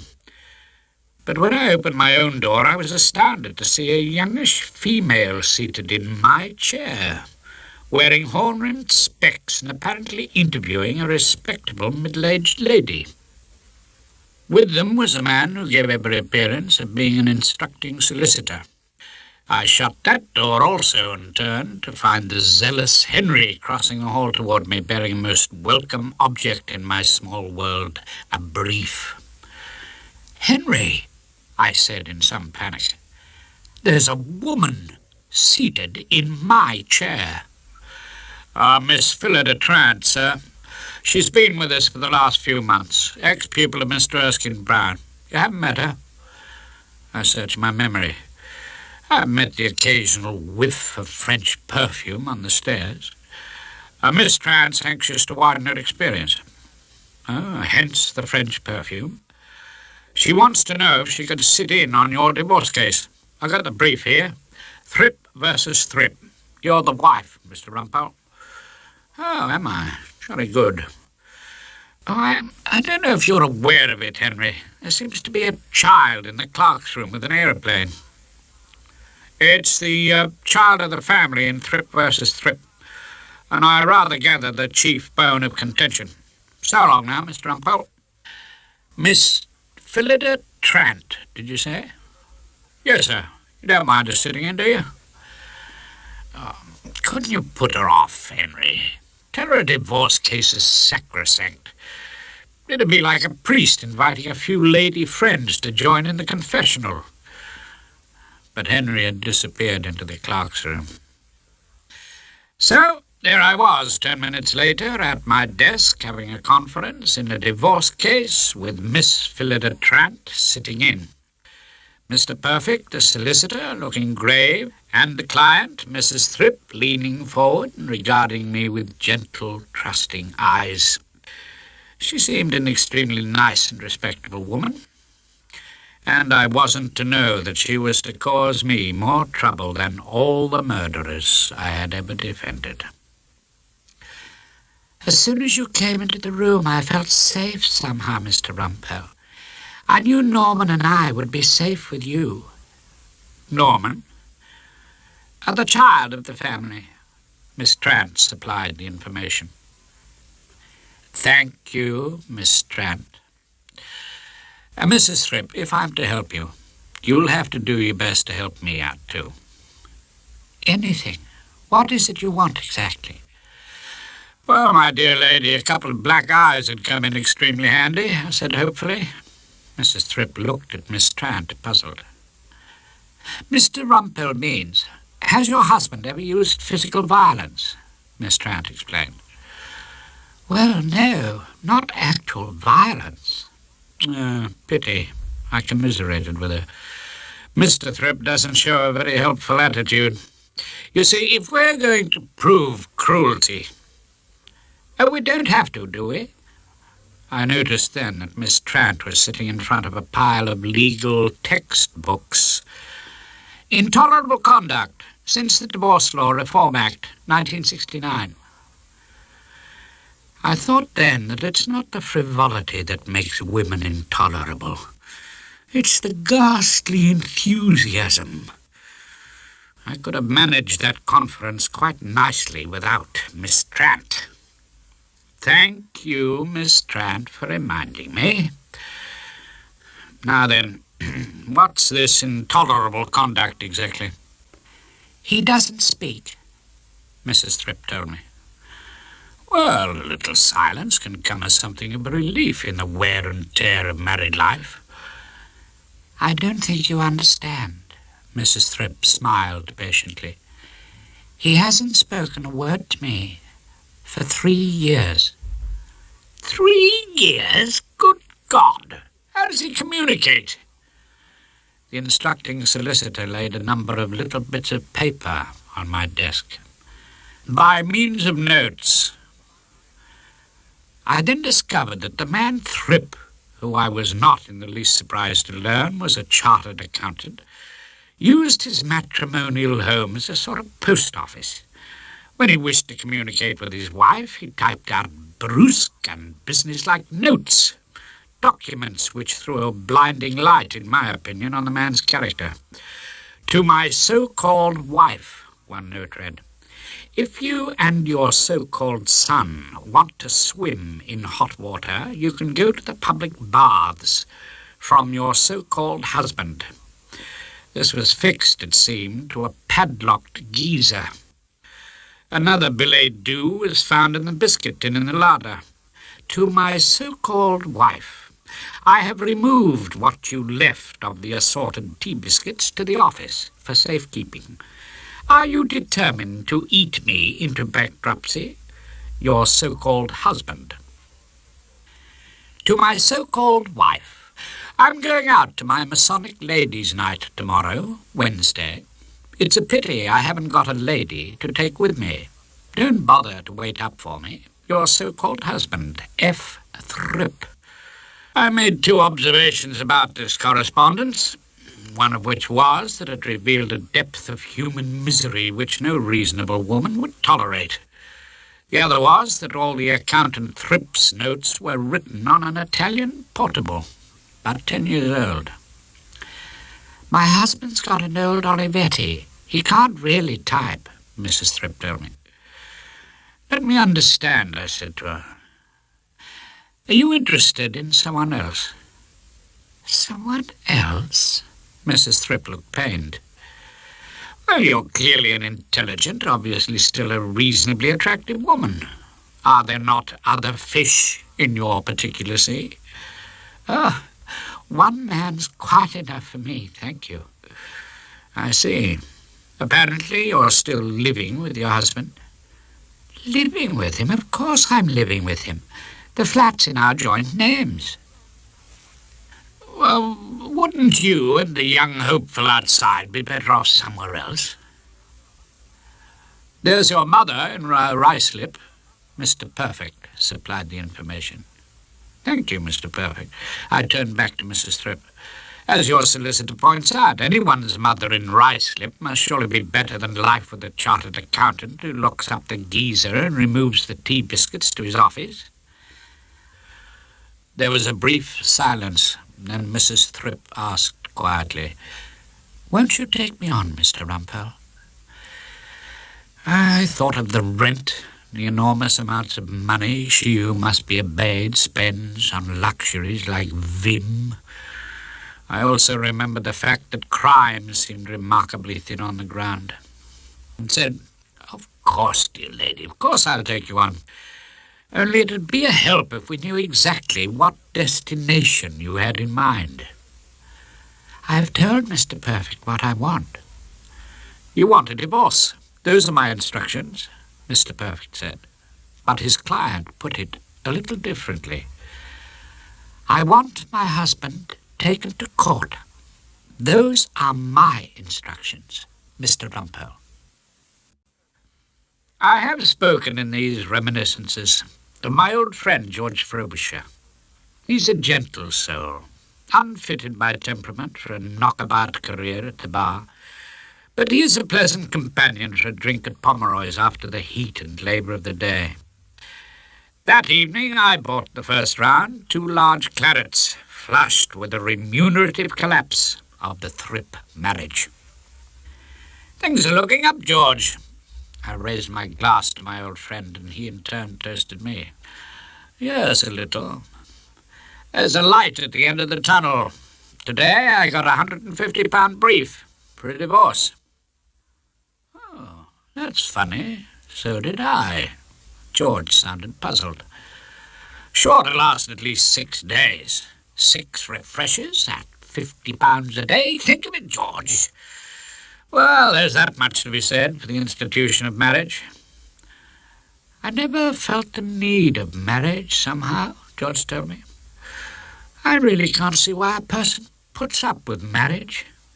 When a woman starts conversing with her husband by means of little notes, Oh, got one of those, have you? I looked at him curiously. There seemed to be an epidemic of matrimonial note-leaving. And she cut off the ends of his trousers. George seemed deeply shocked. He was going to an evening at his lodge. You know what this Jezebel did? Only snipped off the ends of his evening trousers with nail scissors. Ah, intolerable conduct, that, you know, under the 1969 Act. I kept George abreast of the law. Moss Bros was closed. The wretched fellow had to turn up at the Café Royal with bags that looked as if they'd been gnawed by rats. Ah, well, that's marriage for you. Thank God I live by myself in the Royal Borough Hotel. Well, I expect you're as snug as a bug in there, aren't you, George? Oh, we have television in the residence lounge now. Coloured television. And look here, you must dine with me there one night, Rumpole. Bring Hilda if you'd care to. Oh, we'd like to, George. Coloured television? Well, I say, that'll be a treat. I must admit that George Frobisher and I loitered a little in Pomeroy's that night. And when I got home, Hilda had apparently gone up to bed. I went into the kitchen and switched on the light. All was quiet on the western front. But I saw on the table a note from my lady wife. If you condescend to come home, your dinner's in the oven. I took the hint and was removing the red-hot plate of congealed stew from the bowels of our ancient cooker when the telephone rang in the living room. I went to answer it and heard a woman's voice. I just had to ring you. I feel so alone in the world, so terribly alone. Look, it's not very convenient just now. It was my client in the case of Thrip v. Thrip. Don't say that. It's my life. How can you say it's not convenient? All right, then, a quick word. He's going to say the most terrible things about me. I've got to see you. Well, shall we say tomorrow at 4 o'clock? I don't know how I can wait. Well, you've waited for 3 years, haven't you? Look forward to seeing you then. Good night now, beloved lady. I said that, I suppose, to cheer up Mrs. Thrip and to soften the blow as I put down the receiver. Just before I did so, I heard a little click and remembered that Hilda had insisted on an extension in our bedroom. The next day, Henry presented me with another brief, a mere 25 guineas this time, to be heard by old Archie McPhee, the Dock Street magistrate. You're an old girl called Mrs. Wainscott, sir, Henry told me, charged with keeping a disorderly house. An old pro? Is this what I've sunk to now, Henry? Plodding the pavements, flogging my aged charms round the Dock Street Magistrates' Court? I checked the figure on the front of the brief. 25 smackers. Oh, not bad, I suppose, for a short time in Dock Street. Makes you wonder what I could earn round the West End. Ah! I left Henry then. He seemed not to be amused.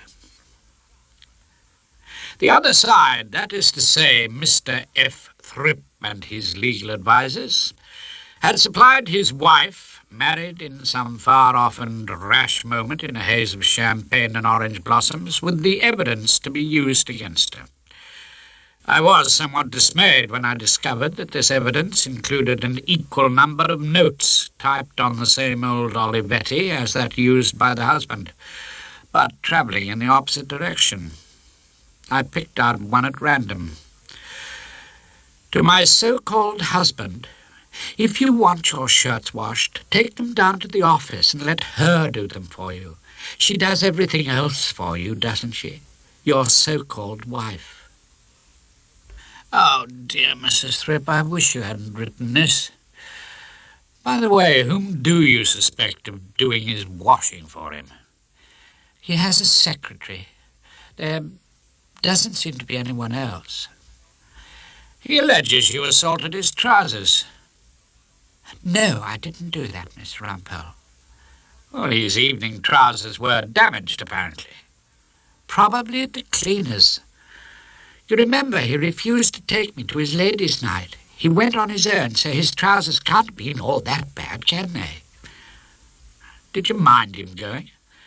I was finding the Thripp marriage more and more mysterious. Mind? Of course I minded. Why? Because I wanted to go with him, of course.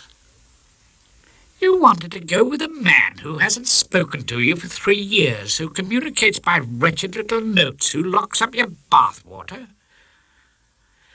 At this point, Mrs. Thripp brought out a small lace handkerchief and started to sob. All right, Mrs. Thripp, I'm simply asking the questions your husband's barrister will ask, unless we're extremely unlucky. You think my case is hopeless? Mrs. Thripp was mopping up noisily. Mr. Rumpole's afraid you may not make a good witness. It was Miss Phillida Trant, giving her learned opinion uninvited. Miss Trant, I'm afraid I was somewhat sharp with her. You may know all about divorce law reform acts, but I know all about witnesses. Mrs. Thripp will be excellent in the box. Well done, Mrs. Thripp. You broke down at exactly the right stage of the cross-examination. I picked up the first of the wretched chartered accountant's notes. I was by now looking forward to blasting him out of the witness box. I am going to my Masonic ladies' night. It's a pity I haven't got a lady to take with me, I read out loud. There's not a man sitting as a judge in the family division who won't find that note from your husband absolutely intolerable. When the Thripps, mare et fille, had been shepherded out by their solicitor, perfect, Miss Trant loitered and said she wanted my advice. It seems that she'd been entrusted with a brief for the prosecution before the great tribunal, old Archibald McPhee at the Dock Street Magistrates' Court. It's a disorderly house. I mean, it's an open and shut case. I can't think why Mrs. Wainscott's defending. Well, the old trot's probably got a weird taste for keeping out of Holloway. I blew out smoke, savouring a bit of fun in the offing. Fate had decreed that I should be prosecuted by Miss Phillida Trant. I kept cunningly quiet about my interest in the case of the police v. Wainscott, and Erskine Brown's former pupil proceeded to deliver herself into my hands. What I want to ask you was how much law should I take? I mean, how many books will this magistrate want on the prosecution case? Miss Trant had asked for it. I stood and gave her my learned opinion. My dear Miss Trant, old Archie McPhee is a legal beaver. Double first in jurisprudence. Reads Russell on crime in bed and the appeal cases on holiday. You want to pot the old bawdy housekeeper? Quote every case you can think of. Archie will love you for it. How many books do you need? My advice to you is, fill the taxi. So we all gathered at Dock Street Magistrates' Court. There was old Mother Wainscott sitting beneath a pile of hennaed hair in the dock. There was old Archie McPhee, looking desperately bored and gazing yearningly at the clock as Miss Trant, with a huge pile of dusty law books in front of her and her glasses on the end of her nose, lectured him endlessly on the law relating to disorderly houses. Section 8 of the 1751 statute, sir. Any person who acts or behaves him or herself as master or mistress, or as the person having the care, government, or management of any bawdy house or other disorderly house, shall be deemed to be the keeper thereof. Now, if I might refer you to Singleton and Ellison, 1895, 1 QB, page 607. The learned magistrate sighed heavily. I sat smiling quietly like a happy spider as Miss Trant walked into the web. She had looked shocked when she discovered that I was defending. Now she would discover that I had deceived her. Archie McPhee couldn't stand law. His sole interests were rose-growing amateur dramatics and catching the 3:45 back to Esher. It is interesting to observe that in Rex v. Jones it was held that all women under 21 years of age are girls, although females may be women at the age of 18. Turning now, if you please, sir, to the Sexual Offences Act 1896. A very long time later, when it came to my turn and the prosecution had sunk under the dead weight of the law, I made a speech guaranteed to get old Archie off to the station in 3 minutes flat.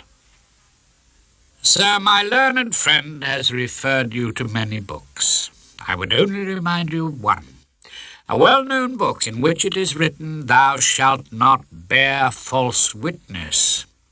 I glared at the young officer in charge of the case, and I would apply that remark to the alleged observations of the police officer. Yes, I'm not satisfied this charge is made out. Summons dismissed. As Archie went, he fired his parting shot. With costs, Miss Trant. Mrs. Thrip rang me at home again that evening and told me that her solicitor perfect had fixed up a hearing in 10 days' time. She wondered how she could live until then, and told me that I was her only friend in the world. I was comforting her as best I could and stemming the threatened flow of tears over the wire by saying, "You'll be free in a couple of weeks. Think of that, old darling," when I noticed that Hilda had come into the room and was viewing me with a look of disapproval. I put down the phone. I suppose to a hostile observer the movement may have looked guilty. However, she who must be obeyed affected to ignore it and said casually, "I'm having tea with Dodo tomorrow." Dodo? Dodo Perkins and I were tremendously close at Wickham Abbey, said Hilda coldly. She's living in Devon nowadays. She's running her own tea shop. Oh, well, nice part, Devon. You won't have seen her for some years. We correspond. I sent her a postcard and said, "Let's meet when you're next up in London." She gave me a look I can only describe as meaningful. I want to ask her advice about something. We may do some shopping and have tea at Harrods. Dodo never liked you. Did you know that, Rumpole? She went, leaving me only vaguely disconcerted. When I went to the gin bottle, however, to prepare an evening booths and tonic, I was astonished to notice a pencil mark on the label, apparently intended to record the drinking habits of Rumpole. I sloshed out the spirit well past the Plimsoll line. Our existence in Froxbury Court, I thought, was beginning to bear an uncomfortable resemblance to the way life was lived in Maison Rip. When I got to chambers the next morning, I found Miss Phillida Trant in my room, her glasses off, her eyes red, and her voice exceedingly doleful. She announced that after careful thought she had decided, in view of her disastrous appearance at the Dock Street Magistrates' Court, to give up the bar and take up some less demanding profession. "And after you'd been so helpful." Miss Trant's undeserved gratitude gave me an unusual twinge of guilt. "Oh, please, don't mention it." I wanted to get her off the subject of my unhelpful advice. "I know I'll never make it. I know the law. I was top student of my year." I interrupted her and said, "Being a lawyer's got almost nothing to do with knowing the law." "An open and shut case. I had all the police observations. I went and lost it." "That wasn't because you didn't know all about the law. It was because you didn't know enough about Archie McPhee. You just made rings round me. Never underestimate the craftiness of Rumpole. Now I was giving her genuinely helpful advice. Seems ungrateful, after you'd been so kind to me. Oh, I wish you wouldn't go on saying that, Miss Trent. But I'll have to give it up. You can't. Once you're a lawyer, you're addicted. You'll find out. No, I won't, ever. I found myself warming to Miss Trent. For some reason, I wanted her to continue her struggle against magistrates and judges and cunning opponents. Even her appearance at Dock Street had shown some misguided courage. You know, we all have our disappointments. I do. You? She looked incredulous. 1 year I did the Penge Bungalow murder without a leader, and the Great Brighton Benefit Club forgery case, which is where I got my vast knowledge of typewriters. And what am I doing now? Playing around with disorderly houses. I have even sunk to divorce. I looked at her and saw a solution. You know what your mistake is, in court, I mean. Miss Trent shook her head. I would suggest a little more of the feminine qualities. Ask anyone in the temple. How does Rumpole carry on in court? Answer. Rumpole woos, Rumpole insinuates, Rumpole winds his loving fingers around the jury box, or lies on his back, purring, if your lordship pleases. I was rewarded with a small smile as she said, Oh, that's ridiculous. Lawyers and tarts, I told her, and I meant it, are the two oldest professions in the world. And we always aim to please. If I had managed to cheer up Miss Trent and even return her small nose to the legal grindstone, I had no luck with she who must be obeyed. Relations, as they say, deteriorated, and I got up one morning to find her suitcase packed and standing in the hall. Hilda was in the living room, hatted, coated, and ready for travel. You can come home as late as you like now, Rumpole, and you can spend all the time you like with her. Her? Whoever could she be talking about? I've heard her, time and time again, on the telephone. Oh, don't be ridiculous. I tried a light laugh. That's a client. Rumpole, I've lived with you for a good many years. Man and boy, I said. And I've never known you to be telephoned by a client. At home. I usually have quiet, undemanding clients. Murderers don't fuss. Robbers can usually guess the outcome, so they're calm and resigned. Divorcing ladies are different. They're inclined to telephone constantly. So I've noticed. I'm going to stay with Dodo and help her out with the business. It's far better I leave you, Rumpole, to enjoy your harem. Listen, Hilda, I did my best to remain calm. I have a client whose unhappy marriage may well provide you and Dodo with another tea in Harrods. That can't be why you're leaving. There was one of those silences that had become so frequent between us, and then she said, No, it isn't. Then why? You've changed, Rumpole. You don't go to work in the mornings. And as for the gin bottle, yes, you marked it. That was unforgivable. Then don't forgive me. At which point the phone rang. Hilda picked it up, apparently thinking it was a taxi that she'd ordered. But it was, of course, Mrs. Thrip, the well-known married lady who seemed to depend entirely on Rumpole.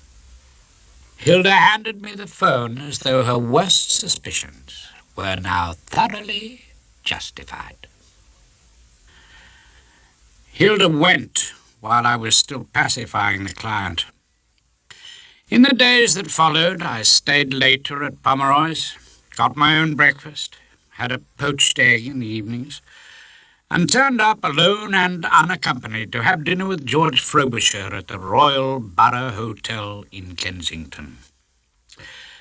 We sat in a draughty dining room, surrounded by lonely persons whose tables were littered with their personal possessions. It was the sort of place that encourages talking in whispers, so George and I muttered over the coffee, getting such warmth as we could from our thimblefuls of port. "I'm sorry it's not Thursday," George told me sadly. "They give us the chicken on Thursday. Tonight it was the veal, so it must be Monday. Enjoy your pomme de terre à l'anglaise, did you?" "Boiled spuds, yeah, excellent. Oh, Hilda'll be sorry she missed this." "Hilda cares for veal, does she? We always get veal on Mondays, so we know where we are." George suddenly remembered something. "Monday? Good God! I've got this divorce case tomorrow. The other side stole a march on us. They expedited the hearing." "George." "Yes, Rumpole. What's your divorce about exactly?" "Well, I told you I'm a husband tomorrow." "Well, it's just that, I've got one too, you know," I confessed. "I'm a wife." Horrible case. Think I told you. We allege this monstrous female savaged my trousers. Furthermore, she hasn't spoken to me for 3 years. "She hasn't spoken to you?" "Well, she started it." "Now that's a damned lie, George." I felt a sense of outrage on behalf of Mrs. Thrip and raised my voice. A nearby diner looked up from his soup of the day. "Oh, really? And is it a damned lie about the bathwater?" "Well, what about the bathwater?" "You ran off all the hot water deliberately. You put a note on the geyser, out of bounds." "I haven't had a bath there for the last month. I have to go all the way to Ruislip to my mother's." "Rumpole, you're against me." "Of course I'm against you. I'm the wife. You want to turn me out of the house and my child." "Your child? You alienated Norman's affections." "What? You've turned him against me." It's no doubt a strange habit of barristers to identify themselves so closely with their clients. But by now we had both raised our voices, and the other diners were listening but looking studiously away, as though they were overhearing a domestic quarrel. "That is the most pernicious rubbish I've ever heard, and if you dare to put that forward in court, I shall cut you in small pieces and give it to the usher. I behaved like a saint. You are nothing but a great big bully, George. Oh, you're all very fine and brave when you've got someone weaker than yourself." "You? Weaker than me? I've told you you're a Jezebel." "Bluebeard." "Lady Macbeth." Let's just see how you stand up in court, George. Let's just see how you stand up to cross-examination." "Don't rely on cross-examination. It's the evidence that matters. By the way, I'm making my evening trousers an exhibit." At this startling news, the other diners had given up all pretense of not listening, and were gazing at each other with a wild surmise. I wasn't taking these allegations against my wrong client lying down. Anyone, George, can lacerate their own evening trousers with a pair of nail scissors. It's been done before. Thank you for the dinner. I left the dining room then, with all the diners staring at me. When I got home and poured myself an unlimited gin, I began to wonder exactly what they'd thought of my relationship with my old friend, George Frobisher. When I had rashly advised Mrs. Thrip that there wasn't a man sitting as a judge who wouldn't be appalled at hearing of her treatment at the hands of Thrip, I had made a serious miscalculation. I had forgotten that Mrs. Justice Appleby sat in the family division of the High Court of Justice, and her ladyship was known as the only genuine male chauvinist pig in the building. If the judge was an unpleasant surprise, Mr. F. Thrip was a disappointment. He was hardly ideal casting for the part of Bluebeard. In fact, he looked decidedly meek and mild, a small man in rimless glasses and a nervous smile. We could have hoped for something about twice the size. The clerk called the case, and we were off. I rose to open a tale whose lightest word would harrow up the soul and freeze the young blood. I weighed in on a high note. This is one of the strangest cases this court may ever have heard. The case of a Bluebeard who kept his wife a virtual prisoner in their flat at Muswell Hill, who denied her the simple comforts of biscuits and bathwater, who never gave her the comfort of his conversation and communicated with her by means of brusque and insulting little notes. Mr. Rumpole. Mrs. Justice Appleby looked unimpressed. May I remind you of something? The jury box is empty. This is a trial by judge alone. I don't require to be swayed by your oratory, which no doubt is enormously effective in criminal cases. Just give me the relevant dates, would you? I gave her the dates, and then I called my client. After a gentle introduction, I put her husband's notes to her. You and your so-called son can be off to your mother's in Ruislip. Let her pay for the light you leave blazing in the toilet. What was the effect on you, Mrs. Thrip, of that heart-breaking notice to quit? She stayed for more, apparently. It was Mrs. Justice Appleby answering my question. She turned to the witness box with that cold disapproval women reserve especially for each other. Well, you didn't go, did you? Why not? I didn't know what he would do if I left him. Mrs. Thrip was looking at her husband. I was puzzled to see that the look wasn't entirely hostile, but the judge was after her like a terrier. Mrs. Thrip, you put up with this sinful conduct from your husband for 3 years. Why, exactly? I suppose I was sorry for him. I thought he'd never manage on his own. When we came out for lunch, I saw Norman waiting outside the court. He had a brand-new armoured car with flashing lights, a mounted machine gun, and detachable soldiers in battle dress. Somebody was doing well from this case, apart from Rumpole and George Frobisher. In the afternoon, I cross-examined the respondent, Thrip. Mr. Thrip, is there anything in your conduct to your wife of which you are thoroughly ashamed? In the pause while Thrip examined this poser, I whispered to Miss Trant, my eager apprentice. Good question, that. If he says yes, he's made a damaging admission. If he says no, he's a self-satisfied idiot. At which point Thrip said no, proving himself a self-satisfied idiot. Really, Mr. Thrip, you have behaved absolutely perfectly. I am going out to my Masonic ladies' night. It's a pity I haven't got a lady to take with me. I was quoting from the Thrip correspondence. Is that the way a perfect husband writes to his wife? Well, perhaps not, but I was annoyed with her, you see. I had asked her to the ladies' night. Asked her? Well, I left a note for her, naturally. She didn't reply. Tell me, Mr. Thrip, did you actually want your wife to accompany you to the Masonic ladies' night? Oh, yes, indeed. You were looking forward to spending a pleasant evening with her? Well, I had no one else to go with. And would rather go with her than with no one? Well, of course I would. She's my wife, isn't she?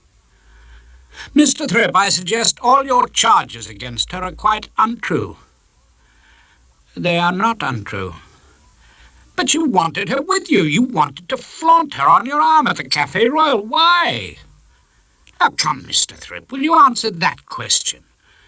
It can hardly have been because you love her. There was a long pause. I began to have an uneasy suspicion that I had asked one question too many. Then I knew I had, because Mr. Thrip said in the sort of matter-of-fact tone he might have used to announce the annual audit, "Yes, I do. I do love her." I looked across at Mrs. Thrip. She was sighing with a sort of satisfaction, as if she had achieved her object at last. "Mr. Rumpole!" Mrs. Justice Appleby's voice, like a cold shower, woke me from my reverie. "Is it really too late for common sense to prevail? Could there not be one final attempt at a reconciliation?" I felt a sinking in the pit of the stomach. Could it be that even divorce was slipping away from us, and George and I would both have to go back to the crossword puzzle? "I have no power to order this." The judge did her best to look pleasant. It was not a wild success.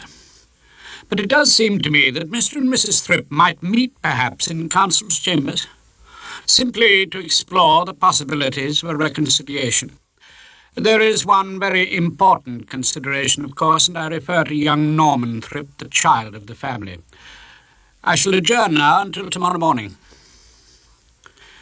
At which her ladyship rose smartly, and we were all upstanding in court. Obedient to Mrs. Justice Appleby's orders, the Thrips met in my room that afternoon. George Frobisher and I, our differences now sunk in the face of the new menace from the judge, shared my small cigars and our anxieties. "They've been in there a long time." George was looking nervously at the closed door. "I'm afraid it doesn't look too healthy." Just then the clerk's room door opened for Henry to come out about some business. I had a brief glimpse of Norman Thrip, the child of the family, seated at Diane's desk. He was banging the keys of our old Standard Imperial, no doubt playing its secretaries.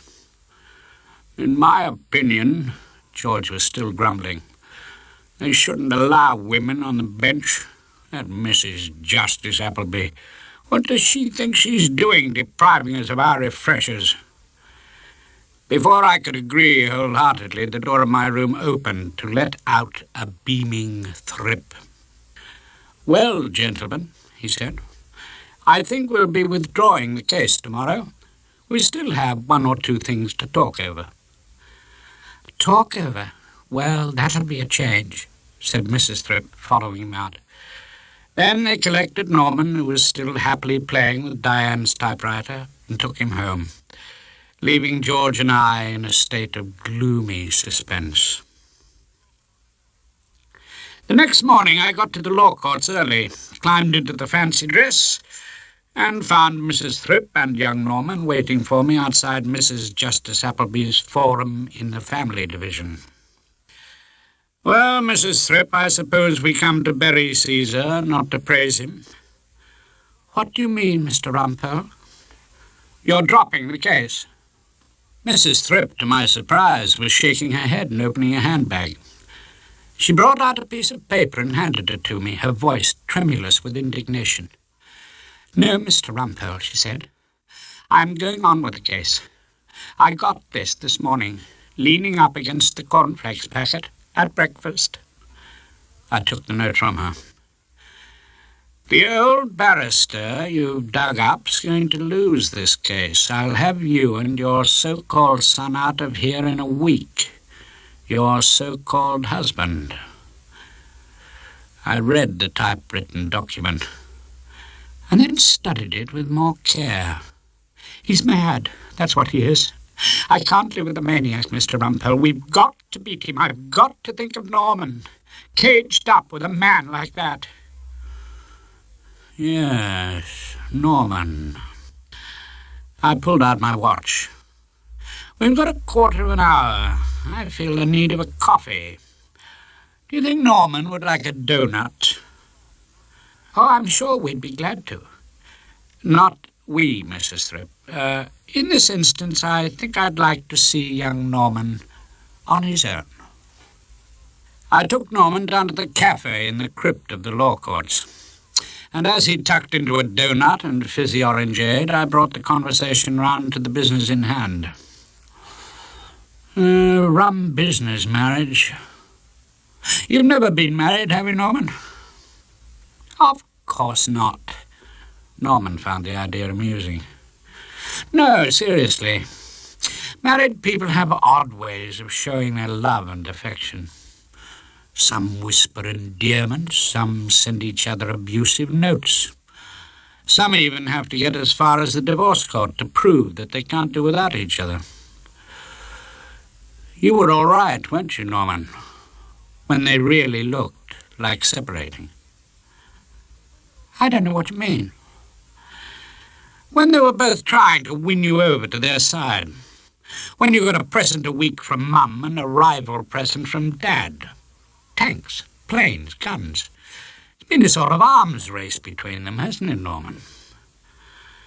Oh, I don't mind if they get together. It's their business, isn't it? Yes, Norman, their business. Well, I'm not stopping them. I ordered the child another donut. He was going to need it. Oh, really? Well, of course not. The second donut came, and I gave Norman a fragment of my autobiography. I don't do much divorce, you know, crime mainly. I was in the Great Brighton Benefit Club forgery. What's forgery? The child was round-eyed with innocence. You had to admire the act. Oh, you're good, Norman. You come out wonderfully in your interviews with the police. The genuine voice of innocence. What's forgery? I've whipped out the latest item in the Thrip correspondence. This is. Inspect it carefully, Norman. All the other notes were typewritten. Well, so's this. Norman kept his head. The others were done on the old Olivetti your parents keep in Muswell Hill. This morning's note was typed on a standard imperial with a small gap in the capital S. Typed on the imperial on which Diane in my chambers hammers out my so-called learned opinions. Norman was staring at me, but he said nothing. The typewriter you were playing with so innocently yesterday in the clerk's room. I put it to you, Norman. You typed that last note in a desperate attempt to keep this highly profitable divorce case going. Norman said, I didn't see any gap in the capital S. Didn't you, Norman? The judge will. What judge? For the first time he sounded rattled. The judge who tries you for forgery, a word you understand perfectly. I'll take the evidence now. I retrieved the last incriminating note. 4 years they gave the chief villain in the Brighton case. They wouldn't. Norman looked at me.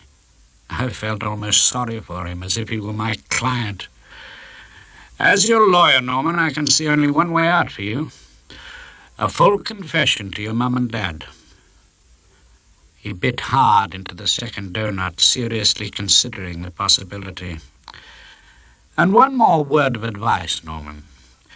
Settle for being a chartered accountant. You've got absolutely no talent for crime.